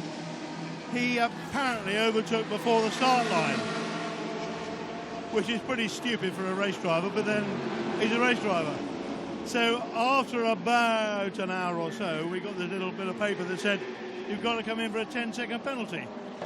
And I thought, well, I won't say what I really thought, but I wasn't very happy. We called him in, and the second he came into the pit lane, they threw a code 60. What a shame. We then sent him out again, and he went green as he went out. That was all right. And then about 20 minutes later, we called him in. We're getting low on fuel. We'll bring him in. And as he came into down the pit lane to get his refueling, had another code 60. So everybody was going around at 60k. We were refueling, and very happy to do so. And then came in, changed drivers, put Tom Black in. As soon as Tom was ready, the car went down, and as he hit the deck, they put the green flag out again. So I've done all my work now. I can't do any better than that. I'm going home. I'm sure you're not. Thanks, Hugh. Thanks for talking to us and giving us that bit of insight. Surely that's all of your bad luck gone now. Well, it's such a shame, isn't it? Every time we have to stop, they throw a yellow flag. What a shame. You know, we may not be that quick on the circuit. We're bloody quick in the pit lane, though. Right, we've got to go to back into the pit lane is the leader, I believe. Thank you, Joe Bradley, and you are absolutely right. Tom Onslow Cole has come in for fuel just a few moments ago. And that's the SP3 Porsche, isn't it, that's gone around the black car, the 43 machine. It is indeed the APO Sport, the Paul May car, black and yellow, and that was at the final corner just a few moments ago. No harm, no foul, though. And for Ferrari lovers, those lovers of Michelotto product, the number 4 Scuderia Praha Ferrari with new gearbox, or rebuilt gearbox, is out, all lights blazing, and it is back on the track, although massively delayed after that issue earlier on. 72nd position, and it's Pisarik at the wheel of that. Jaromir, and here's the leader coming down in the pit lane now, Tom Onslow Cole. Will he jump out of this pole now? He's done about an hour and what? Yes, he should be jumping out of it. Tom has done an hour and 18 minutes behind the wheel. In fact, it was less than that when he actually came into the pits. It was an hour and 15 minutes, and 3 minutes to refuel that. But it would make no sense for him to go out again, because they'll have to bring him in again to change, and as we were saying earlier on, for no other reason than to get the driver change. So it would make sense to get another driver into that car. Whether it will be Paul White or Jeroen Bleekemolen remains to be seen, those two being the other two that could get in the car. Bernd Schneider leads the motor race. We've said that a few times before in endurance racing. Let's go to Joe Bradley, who's in the pit lane as Bernd Schneider works his way through traffic, including the 101 Camels, Red Camel Jordan.nl Seat. He's got a huge amount of traffic ahead of him, and Tom Onslow Cole presumably is out of the car. Who got in, Joe? I'm not sure who got in, but I can confirm that Tom Onslow Cole got out. Yeah, it is. It's actually Jeroen Bleekemolen that got into the Ram Mercedes. Tom just at the back of the garage now, taking off his helmet and hands, and then when he comes back out to breathe some fresh air, we'll grab a word with him and get some insight as to what it's like at the front of this field. So the Bleekemolen has been plugged in and released, Paul. And although Bernd Schneider does, as you rightly say, lead the motor race, that car led for a lap in the previous cycle of pit stops, but it will be in very shortly for, it is on its 39th lap at the moment, and Tom Onslow Cole came in after 34 laps, if memory serves correctly. Certainly less than Bernd Schneider has been out at the wheel of the car.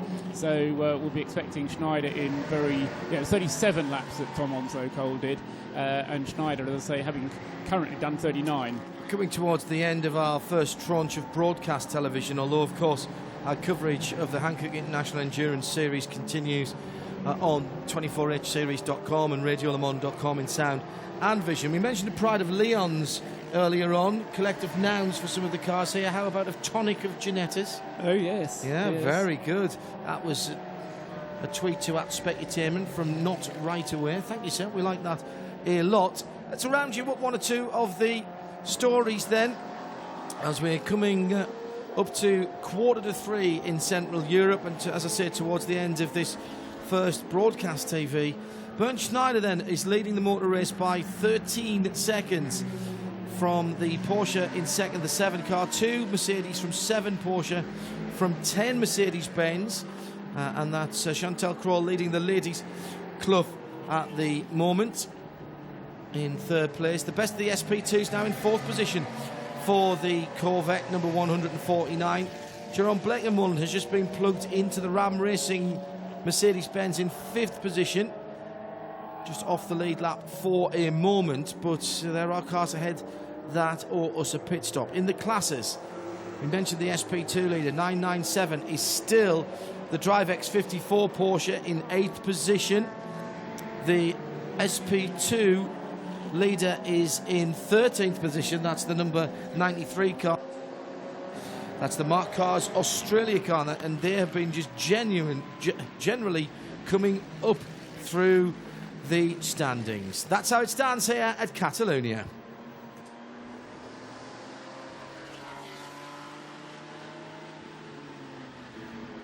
Let's head straight down to the pit lane and Joe Bradley. Ram Racing Mercedes SLS is our current leader when he came in the pits, Tom Onslow Cole. Tom, you're in the right position, I suppose, at this stage. Yeah, I haven't caught up with the team yet, but last time I passed the big pole on the start line, we were at the top. Now we're fifth, so obviously the pit stops need to sort themselves out there, but everything so far is running very smooth. Now, within that stint, you saw 1 or 2 Code 60s. I would imagine this beautiful Spanish sunshine's great for us, but when you're in that car going at 60 k's, it's a bit different, I would imagine. Yeah, I mean, we are not the car to complain about temperature. We have aircon, so there are many worse off in the pit lane, so I'm not going to plea like it's real hot and sweaty and difficult. When the aircon is working, it's actually not too bad. Okay, then on a similar note, is it very difficult to maintain the focus, especially when everything goes green and everything speeds back up? At the moment, I think we're okay. I think tomorrow morning is going to be difficult. This race is slightly odd from a 24-hour perspective because it starts so early. You know, a 12 o'clock start. We do a lot of daytime running. The nighttime running is now going to be a lot later than traditionally you'd get into it. So it's definitely going to get difficult. Tomorrow morning when the sun comes up, people are going to have done a lot of hours. So I think tomorrow the heat, the fatigue of the race, that's going to be tricky. do you find it easy to get rest when you need to? What? Sorry, I couldn't hear you. Do you find it easy to get some rest? Do you find it easy to sleep when you need to? Now I'm fine. In my first few 24s, I couldn't sleep at all. You know, I was on an adrenaline buzz through the whole thing. But give me 20 minutes, I'll be flat out asleep in the back of the truck. You've really, I mean, you're more commonly known for your touring car career back in the UK, but you've really taken to endurance racing. Yeah, absolutely, and I'm loving it as well. You know, this feels very homely to me. This is my 8th 24-hour. I've been doing GTs for under 2 years, so you know I've really gone in deep with the endurance side of things, and things are going very well. I'm enjoying it. We're getting some good success, and hopefully this will be another CV-worthy weekend. And is this where you see your future, Tom? You're going to remain in GT and endurance racing? Absolutely. You know, I think the GTs commercially and from a driver point of view are extremely strong. The competition is huge. There's many manufacturers, and you know, there's many opportunities for a career, whether that's with a manufacturer, with a team, with an AM driver, and so on, or maybe all three if you're doing very well. It's so cool at the moment, and I love being a part of it. So which of the pinnacle, I would imagine, is one you want to take off big time? Yeah, I think you know, the pinnacle for GT3 racing at the moment is Spa, and well, noisy, isn't it? Jesus, how inconsiderate. And Spa 24-hour is probably the race in that crown, but you know, Le Mans beckons. I got a taste this year when we won the festival with Paul White, so I got a few laps there and got to watch the event close up with Aston Martin, and you know, one day I'd love to be there. I'd love to be on that podium for the main race. And you're not missing the bumper cars then? Not at the moment, no. I'm still active in touring cars. I work with Aidan Moffat, who's racing this weekend. Had to leave him to his own devices, and hopefully that's going well for him. And you know, for me, it's nice to move on. I did 7 years in touring cars, but I think it was about 12 years on those same 9 UK circuits. So it's nice to stretch your legs, venture a bit further, start filling your passport up, you know. Thanks, Tom. Always great to talk to you. Thank you, mate. Cool, thank you. And a very, very good drive again from Tom Onslow Cole. More problems out on the circuit. The number 60 Porsche with an issue. This is the Speed Lover 1 car, which is without fire on the run-up between 6 and 7 to me. 7 and 8, actually, up the hill on driver's left. Paul? Yeah, the race leader into the pits now. That's Bernd Schneider coming in. It was a good long stint from the German hero. 41 laps from Bernd Schneider, so there'll be a lot of fuel going into that Mercedes-Benz before it gets handed over to the next driver. And having had Reinhard Koffler at the wheel, it'll either be Harry Prostick, Reinhold Renger or Sean Johnson, who are the other options. We'll pick that out, as I say, when the car gets back to its pit garage. It's currently in the refueling area, but it is now out of the lead, and that's handed the lead once again as it cycles through as the pit stops, as Tom Onslow Cole was describing, to the Porsche number 7, Daniel Allemann, still behind the wheel of that car. The HB car, HB Racing Team Herbert, as we're just waiting for... Coming in on the back of a tow truck is the Martin Short Roll Centre Racing BMW, John. Finally that car comes back, and it has been towed all the way around the access road by the Nissan Navara. BRM, our official timing partner, giving us the information then that Daniel Allemann now leads for that HB Racing Porsche, a Herbert racing car, as we are coming down towards 3 o'clock in the afternoon here. The sun still beating down, a little bit of cloud just building up towards the south and west of us, but nothing for us to worry about. Clear day. You can see the mountains in the distance here at Catalunya, Circuit Catalunya. That makes 8 changes of lead that we've had with the Porsche taking over at the front, John, and amongst those 8 changes of lead, you've had 6 different cars in the lead, and that's the beauty of this kind of racing, is the number of times that we do get changes of lead between different cars as well. So it's not just swapping between 2 all the time. There's usually a handful amongst which the lead is being swapped, and that does include both Porsche, Mercedes, just had Porsches and Mercedes leading this one because the Ferrari never actually got into the lead of the race, although I'm sure Peter Cox had eyes on doing that. Did you say that the Ferrari had come out, or just that it had come out of its garage? No, it was circulating. Sorry, I should Okay. have made that clearer. Yes, the number 4 Ferrari had come out of the pits, and it had Pisarich at the wheel. Oh, there it is. Yes, 2 hours 10 minutes it took for the gearbox change. I was fooled because Pisarich making his pit stop, as it were, under the code 60, but of course he made it for so long that it was inevitable that some of the time in the pits would have been during the code 60. So that change, or that car back out then, and the change of gearbox taking a little bit over 2 hours, as Martin Short's car appears through the garage and is all of a sudden now in the tender care of Roll Centre team to push it, and it goes faster there than it did behind the Navara, I think, John.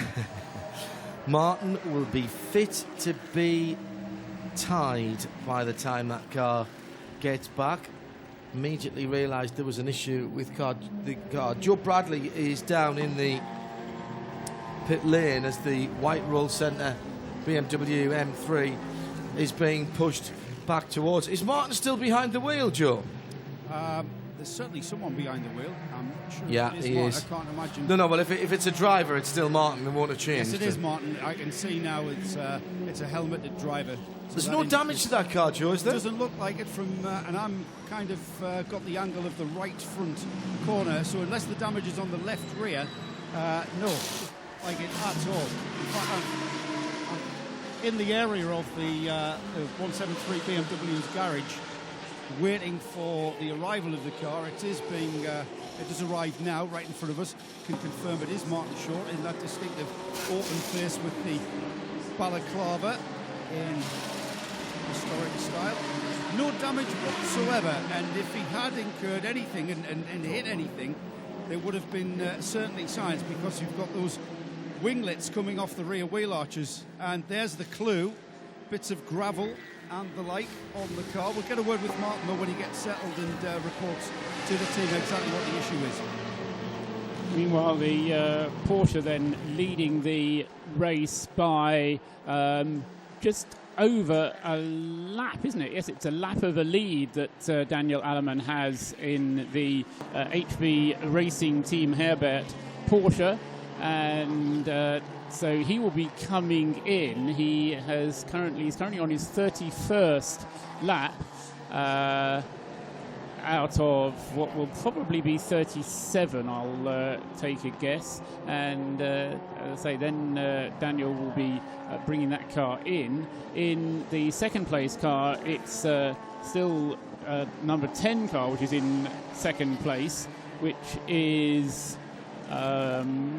it's Chantal Kroll at the wheel.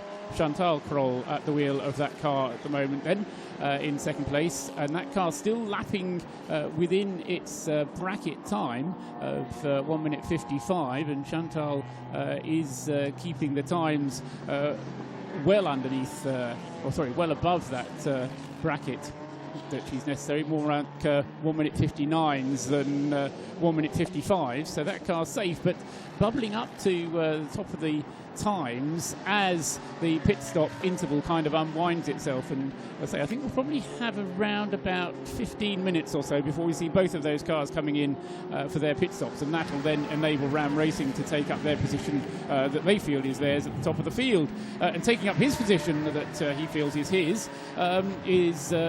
is Martin Haben, well fed and watered, I trust, Martin. Very well fed and watered, one of the other delights of the organisation here at the Hankook International Endurance Series. John Hindhoff is off for lunch. That was the voice of Joe Bradley. Martin Haben in the booth alongside Michelle Adam. But on pit road, and I believe ready to talk to a slightly disappointed Martin Short, is Joe Bradley. Yes, it is a slightly disappointed Martin Short. Just brought in the 173 BMW M3. Martin, the car was rolled in, engine off. What was the problem? I think a drive shaft broke along the main straight. It's difficult to tell whether it's drive shaft, prop shaft or gearbox. We're going to find out in a minute. Did it make a horrific noise, did it? It made a horrific noise. So, yeah, it was a shame we were in P2 and the car was running really nice. So, you know how it feels. Well, Martin, this car is the car for the job, isn't it? This car's got a bit of history about it, hasn't it? It's done this job before. It has, but we've made it. We've given it more grip since then, and it won Britcar Silverstone 24 hours, mainly in the wet and cold conditions. We've got a lot of grip here, and as Rob Schull famously told me about GT cars, most important thing is gearbox, or drivetrain, and so I think with the increased grip, we have definitely got a drivetrain issue. But I'd just like to say at this juncture, hello to my little 10-year-old and 13-year-old, Marcus and Morgan. Sorry, boys, because I know you're glued to the TV at the moment. Yeah, I was going to mention that, actually. I saw them on Facebook. I suppose so. Are you going to try and set up the car to give it less grip? I know that's kind of something we don't really talk about, is it? Losing grip? Well, we're already only running at 70% throttle, so we've mitigated as much as we can. And I was driving in that stint on even further reduced throttle openings and trying to be kind to everything. We've obviously got to go slower. That's the bottom line. And if it was easy, everyone would be doing it. No, thanks. Cheers. Joe Bradley, that's my line. That's a £5 you owe me. If it was easy, everybody would be doing it. I say that on a race-by-race basis almost every single day. Just to bring up to speed with a couple of other bits and pieces, the very damaged BMW, remember that from about an hour and a half ago? We surmised that they didn't have a replacement front bumper panel and split and all of that because they were busy, it looked like, trying to disassemble the lights so they could rebuild what remained of their front end. Well, they were disassembling the lights out of the damaged one because the spare that they've got in bare naked carbon didn't have lights in. So it's a slightly less convoluted and long-winded repair job, but it is still a long repair job. And also to bring up to speed, the 101, the diesel Golf that stopped out on track, got dragged in. That had a left front drive shaft, because it's a front-wheel drive car, Martin, idiot. A left drive shaft failure. Milan Doncha back at the wheel of that car. I'm not sure how many laps it lost, but it is still on page 2 of the... I've lost it now, page 2 of the time machine. It was, anyway, yeah, so 26th place. And not too bad at all for that car. So Martin Haven and Shea Adam here, having done duty in the pits at the start of the race, back up in the booth while Heine gets some lunch. And Shea, beautiful conditions, but after a couple of sort of cool and overcast days, it's going to be very hard, hot work for the drivers. I mean, it's warm enough trudging up and down the pit lane. Well, it is, and the teams don't have data on what the cars behave like in this kind of weather condition because they haven't run in it all week. Yeah. It's been overcast, it's been rainy, it's been chilly, and quite frankly, it's perfect down there now. So it might be more enjoyable conditions, but less enjoyable for some of the cars, especially overheating, a big issue today. 3 hours into the 24 hours of Barcelona, the penultimate round of the Hankook International Endurance Series. Championships might yet be decided here as you catch up with the action at 3 o'clock European summer time. The race is being led by the number 7 HB Racing Herbert Team Porsche 997, and it's Daniel Allemann at the wheel of that car at the moment. Second place is the number 10 car, that's Hofer Racing's Mercedes, and that is Michael Kroll. It's not, is it? It's Chantal Kroll, she's just taken that car over, his daughter. No, she's been in it. She's been in it for quite a while. Okay, I haven't caught up with that then, have I? 30. She's on her 34th lap, so right, okay. she's been doing 40 minutes. She may well be due in. Last stop for the Ram Racing Mercedes saw it bail out Tom Onslow Cole, who we heard from a few minutes ago. Your own Blake Molan is in.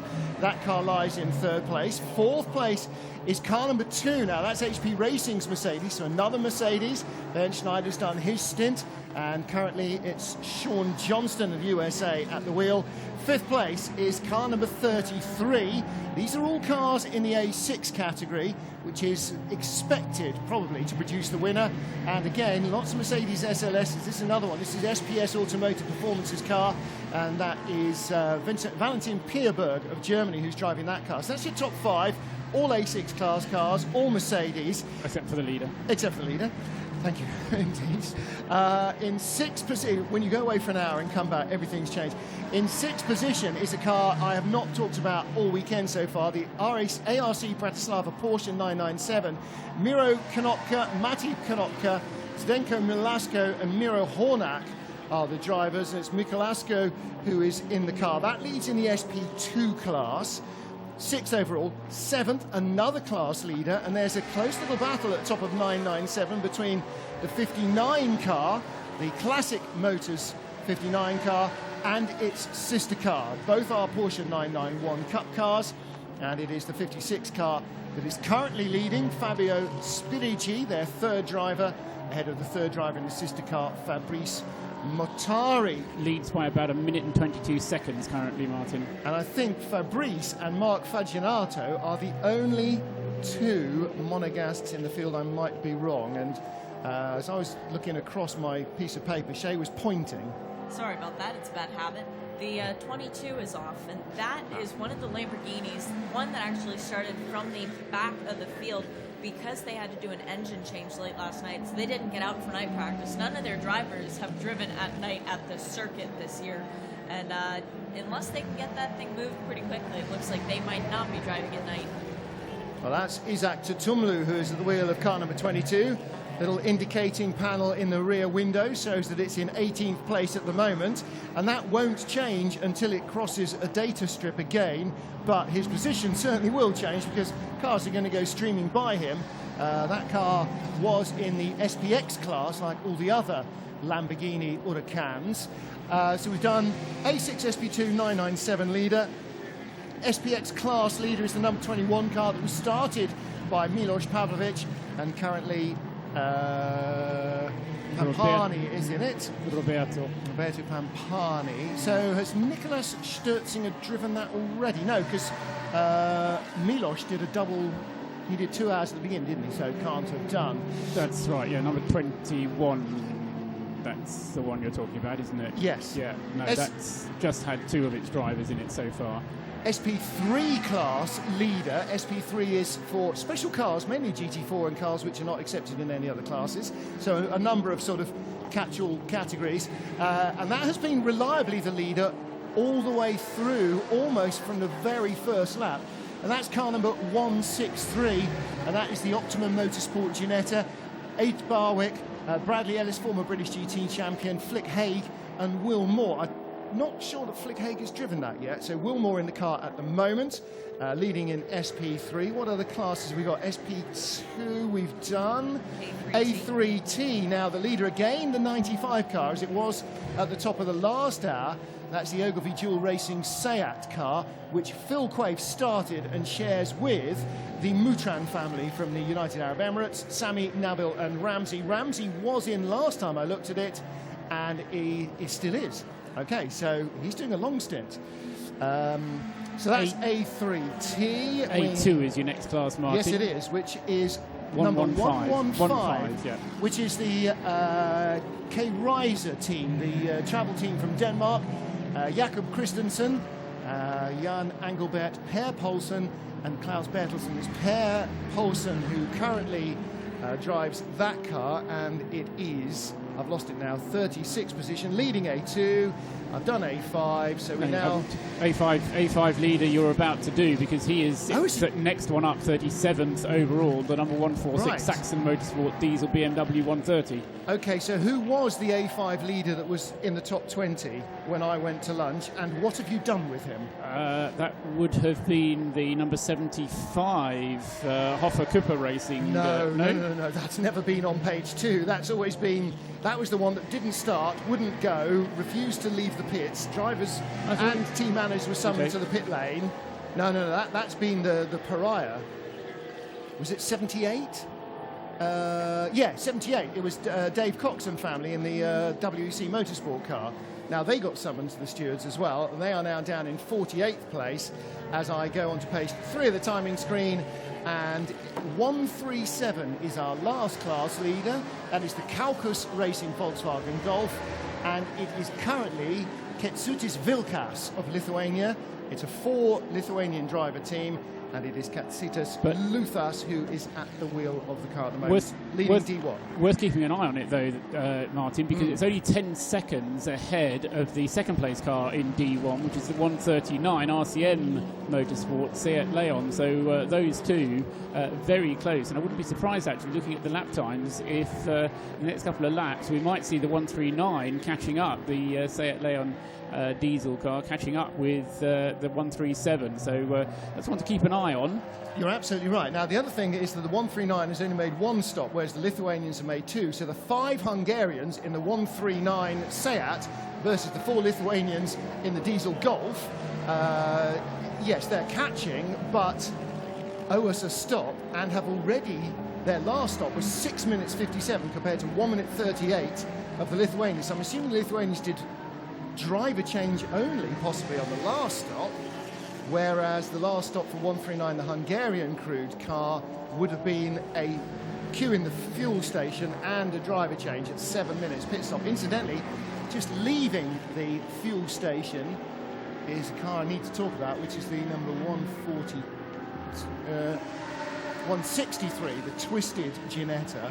The Optimum Motorsport car, Adrian Barwick. Now, that was the class leader. Has he lost the class lead? No.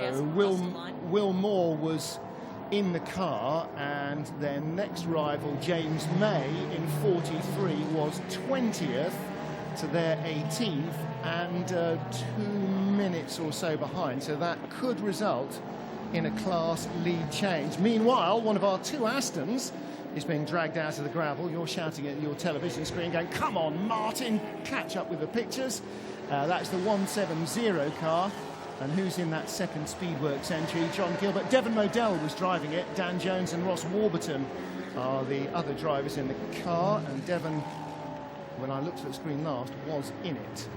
And we've also had the change of lead that we were expecting, Martin. The Porsche having made its pit stop a couple of laps ago, and so the number 7 Porsche has been handed over from Daniel Aleman to Herbert Handlos, and so that car has, as a result of that pit stop, fallen out of the lead. And at the same time, I do believe we've also had a pit stop from the number 10. No, we haven't. What's happened, of course, is that the Ram Racing Mercedes has overtaken Chantal Kroll, as happened last time, of course, when the car was in the hands of Christian Frankenhout. Its pace is just not sufficient to keep it ahead of the other A6 cars, and this is not absolute pace, this is pace enforced by the class in which it is running, and as a result of running in the Am-Bop class, as it were, that number 10 car being overtaken. So back to the lead goes Jeroen Blekemolen at the wheel of the number 30 Ram Racing car. In second place is Chantal Kroll at the wheel of the number 10 Mercedes-Benz, the Hoffer Racing car. And as a result of the pit stop cycle kind of unwinding itself, we now have the number 2 car, the HP Racing Mercedes, into third place, and that at its last pit stop had Bernd Schneider handing the car, I don't think we ever said this, handing the car over to Sean Johnston, it is, who took over the Mercedes number 2, and that's, say, resumed in third place following its pit stop, ahead of, so it's 3 Mercedes, 1, 2 and 3, and then the Porsche in fourth place, Martin. The lead car, Jeroen Blekemolen, 2 minutes 2 on the last lap. Chantal Kroll, 2 minutes 4, but her previous lap was a 2-minute flat. So she's not being limited by her own ability to produce the pace, but traffic, lap by lap, is having a very great influence on what lap time you can actually get the car down to. At the moment, she's not in danger of breaking through the glass ceiling that they've got, that they're not allowed to exceed, because traffic just won't allow. Just saw a drive-through penalty, or stop and go rather, for the 84 Intersport racing car. Mark Radcliffe, Adam Hayes, Ryan Lindsay and Kevin Clark of Great Britain. Now, we saw a stop and go for Hugh Chamberlain's Aston Martin, which has just driven into pit lane to remind me. And that was a jump start. Yes. I caught up with Hugh and he told me that, because we assumed it was for exceeding a speed parameter, but in fact it wasn't. It was for passing before the finish line when the race went green right at the very beginning. 22 Lamborghini is back on pit road, was 18 when it was in the gravel. According to the timing thing in the window, it's now down to 30th place. And it has brought a degree of gravel trap with it, but it came in from the petrol pumps, so he was clearly happy that nothing was going to catch light immediately. There was quite a line at the petrol pumps when he did stop there. A few cars, including one who seemingly missed the petrol pump and then waited for the team to tell him to go back, and then upon deciding, no, it's too difficult to be pushed back, went to his pit box and is now back in his garage. That's number 89. It's the red Camel Racing car. And they had major issues last night as well, Martin. A big crash took the front end apart.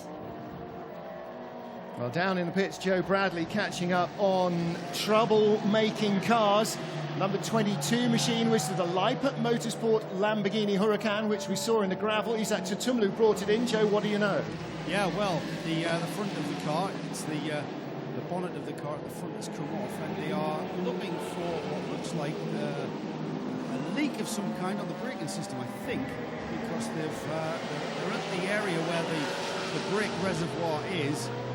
Looks full, so whether or not the drivers reported the pedal's gone to the floor or something like that, that's perhaps why you would look immediately to the brake reservoir. They're now looking around the car, all four corners are being inspected, back to the reservoir, looking at the pipes in the area around the reservoir to see if they've got a leak. When the kind of the urgency is reduced somewhat on the car, we'll perhaps speak to one of the members of the team. But while you're down here in the pits, also into the pits was the number 126 Team Sally Renault Clio. That car has had a problem with its gearbox breather. I'm not quite sure what that manifested itself or how that manifested itself, but it certainly had a repair in that area, and they've rerouted the gearbox breather or something. The 22 car, all the indications here and the gesticulations here are that the 22 car is about to resume, and it gets waved off right into the path almost of an orange Seat Cupra. Not quite sure what that was. That was the 101 car, which was in trouble early on with that contact and flapping left rear corner. One of our 6 onboard camera cars, 4 of which so far have managed to find themselves in the gravel trap at one stage or another. Shay is pointing her finger at the number 59 car because it's going... Of a reminder to myself, but it was moving very, very slowly in front of a great deal of traffic on track, and they are currently in the 6th position. I don't think that'll be for long. And it is Fabrice Natari behind the wheel of that car. Number 4 Ferrari trying to make its way through traffic, and really heavy weather of it at the moment. It's the only Ferrari in the field. Don't forget, it had that gearbox failure right at the very beginning. It's 34 laps behind our 91 lap total of the race leader. 59 spun. That's the replay we're seeing on the TV. So the 59 Porsche with a bit of a drama, and it was suggested that one of the main reasons for repairing the gearbox in the Ferrari, even though any chance of overall victory had gone, is that the gentlemen drivers hadn't had a chance to drive yet, and of course that's what pays your bills. So it's really inherent in the team to make sure that the guys who are paying to race in a 24-hour race race in a 24-hour race. You know, putting your superstar in to get you through the first few corners in the first hour, that's all well and good, but Peter Cox will be retained by the team for his pace, not be paying the team for his place. Just looking at Flick Haig in car number 163 now. She has just taken over that Twisted Ginetta, so that car now drops just off page 1 onto 24th place, but that is the car that was the SP3 leader, and the pit stop means that it has now dropped to 3rd place in the class. So, and Martin, if I'm not mistaken, she's dropping something else on the track as well. It looked like there was fluid coming out of the left rear corner of that car. Good spot. We'll have to keep an eye on that, because having just, I think, just stopped, that might be a slightly overfull tank. 107 going very slowly. Ashley Woodman, Martin Byford, Sven van Leer and Melroy Hemskerk's Seat Leon. Byford had a similar problem, didn't he, an hour and a half ago when he was in the car and it ground to a halt. So, to all intents and purposes, is exactly the same thing. It's switched itself off, hasn't it? And that's not really what you want in a car, I'm afraid. 21 on pit road as well. That's the matte black Lamborghini Huracan that was started by Milos Pavlovic and ran in the top 3 at that stage. Now just being taken back out from 20th place. And again, a reflection of the difference between a guy who was absolutely knocking on the door of Formula One and gentleman drivers who are making up the substantial part of the team in terms of outright pace. Valentin Pierberg in the number 33 Mercedes-Benz just coming out of the refueling area and going down to his pit. This is the car currently in 5th place, the car that Lance David Arnold was in at the start of the race, and has now been driven by Valentin Pierberg, which means we're now next going to have a problem, because we've got a Muller at the wheel, and we're going to have to try and work out whether it's an Alex or a Tim variety of Muller that will be getting into the car. Say that car having dropped down a little bit, but Valentin Pierberg at the wheel having done 37 laps, which is not quite as many as Lance David Arnold did, but nevertheless is a full tankful as far as the number 33 SLS is concerned. Just looking down at Chantal Kroll's progress in the number 10. Obviously that Mercedes running more slowly and losing ground quite quickly, really, to Caron Bleekemolen. But it is going to be able to go a lot longer on its tanks full of fuel. It's got, I reckon, about another 8 laps to do on its current tank full before we see that one coming in. So it will bubble up as a result of its longer stints. And she's still in 2nd place, and the 3rd place car is half a lap behind her now. We've just seen number 27 Mercedes, which is Gustav Ederhoff in the 2nd Car Collection Motorsport car, looping the car into a spin. Whether he was helped or stumbled over somebody, I think seems likely. 107, the very reticent Seat Leon Euro Cup. That's an LR, I think, isn't it, version? Seems to be creeping again. And the two driver car, the number 25 Seat Leon, I'm not sure the Mercedes was helped from behind by that Golf. It would take I a think, lot. yeah, I think he got himself all at 6s and 7s, back pad, and just kind of stumbled there, and that was a bit of a hit wicket, I think. So hoping to get into a gap that rapidly disappeared from him, and probably looped it into the gravel trap there, trying to avoid damage. So 25 Seat is back in the pit road. Now, that only left 25 minutes ago when I was marching up and down after lunch, so that car is being more trouble than it's worth at the moment to its 2 Catalan drivers, the only 2-driver lineup in the field. Hopefully they've got lots more people in the garage, because that seems to be where they're needed rather than at the steering wheel. Great story with one of their drivers, though. Leia is actually a world champion on 2 wheels. Motorcycle rider. She is the highest ever woman to finish the Dakar Rally in 9th overall. She's won it a few times. Now sort of taking up her place in motorsports. She's done this race a few times before and had success here. It's not the way that she would have wanted her race to go, but still, it's a very bright car. It's easy to see, so it makes it easier for us to see when it does go back to the pit box, unfortunately. The heavily damaged number 3 BMW went out about 5 minutes ago, back in the pit, so that would have been an exploratory drive for a couple of laps to see how badly it was overheating, if at all, with its totally rebuilt front end. And now I think they might get down to the business of actually trying to run it through the race. 27, the Mercedes is in. And Gustav Edelhoff, well, the gull-wing doors are open. I'm reading Edelhoff on the back of his overalls, so I'm assuming that's Gustav. See, I think racing drivers, more of them should do that, have their name written across the back like a soccer player, and then that makes identification much easier. So he looped it round, brought it in for tyres. Don't think he had time to take fuel, so it may just be a driver change. They may have a rule where you exceed your talent and Joe Bradley immediately brings you in because you're a tenth slower than you ought to be. Number 22, Lamborghini, showing no ill effects of its gravel trap excursion. So whether, as Joe was suggesting, the driver complained he's at Tutumlu of a soft brake pedal, a pedal that went to the floor. If it was, and there was no fluid missing, then it had boiled, obviously. Or whether it was a power steering reservoir that they were looking at, because he said, oh, the steering locked up. Well, that's often not a fluid pressure, it's often a rack flex issue, but I wouldn't want to venture that in the direction of Lamborghini. 22 car dropped off page 1 already, hasn't it? So that is now one of our Halton Lane. A few more fuel stops going on. Coming in to make a stop is the 91 Ford. This is a long stop for the 27, Martin. They're still in the pit lane, and the tire change finished a long time ago. The driver's side door is down and everything, and it's still just waiting. Wonder what's going on. Joe Bradley's down on pit road. Joe, what news?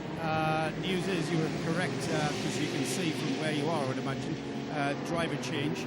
We're changing the brake pads, it looks like. Right rear corner's taken a bit of a hit. We've had some bodywork repair just in front of the right rear wheel, and now, for some reason, we're going to change the brake pads. Which car are you looking at? Because I can see three. The 27 Mercedes. You're talking about the 27 Mercedes that we saw loop round. Now, whether that loop was because of a lack of retardation from the brake pedal, it kind of figures. But why they would only change the right rear, which is where the attention... Conquering the mountain for a while. They're very good at staying out of the way of traffic. They're very cognizant of the cars around them. In a way, they're the ideal car for this kind of a race because... in some ways, what you don't want is a GT3 car to do a 24-hour race because it's too fragile. There's too much that can go wrong. It's a grand touring car that you're supposed to own if you're wealthy enough to do so and take it on long trips across Europe. You're not supposed to thrash it around a racetrack. Whereas these are purpose-built racing cars. And provided they're built firmly and solidly, then they'll last for 24 hours. So, it kind of, I think, that there's a big future in that kind of development, and it's precisely what, not just Creventic, but they're trying to encourage into this kind of racing by having the SP2, the SP3 classes sort of built for them.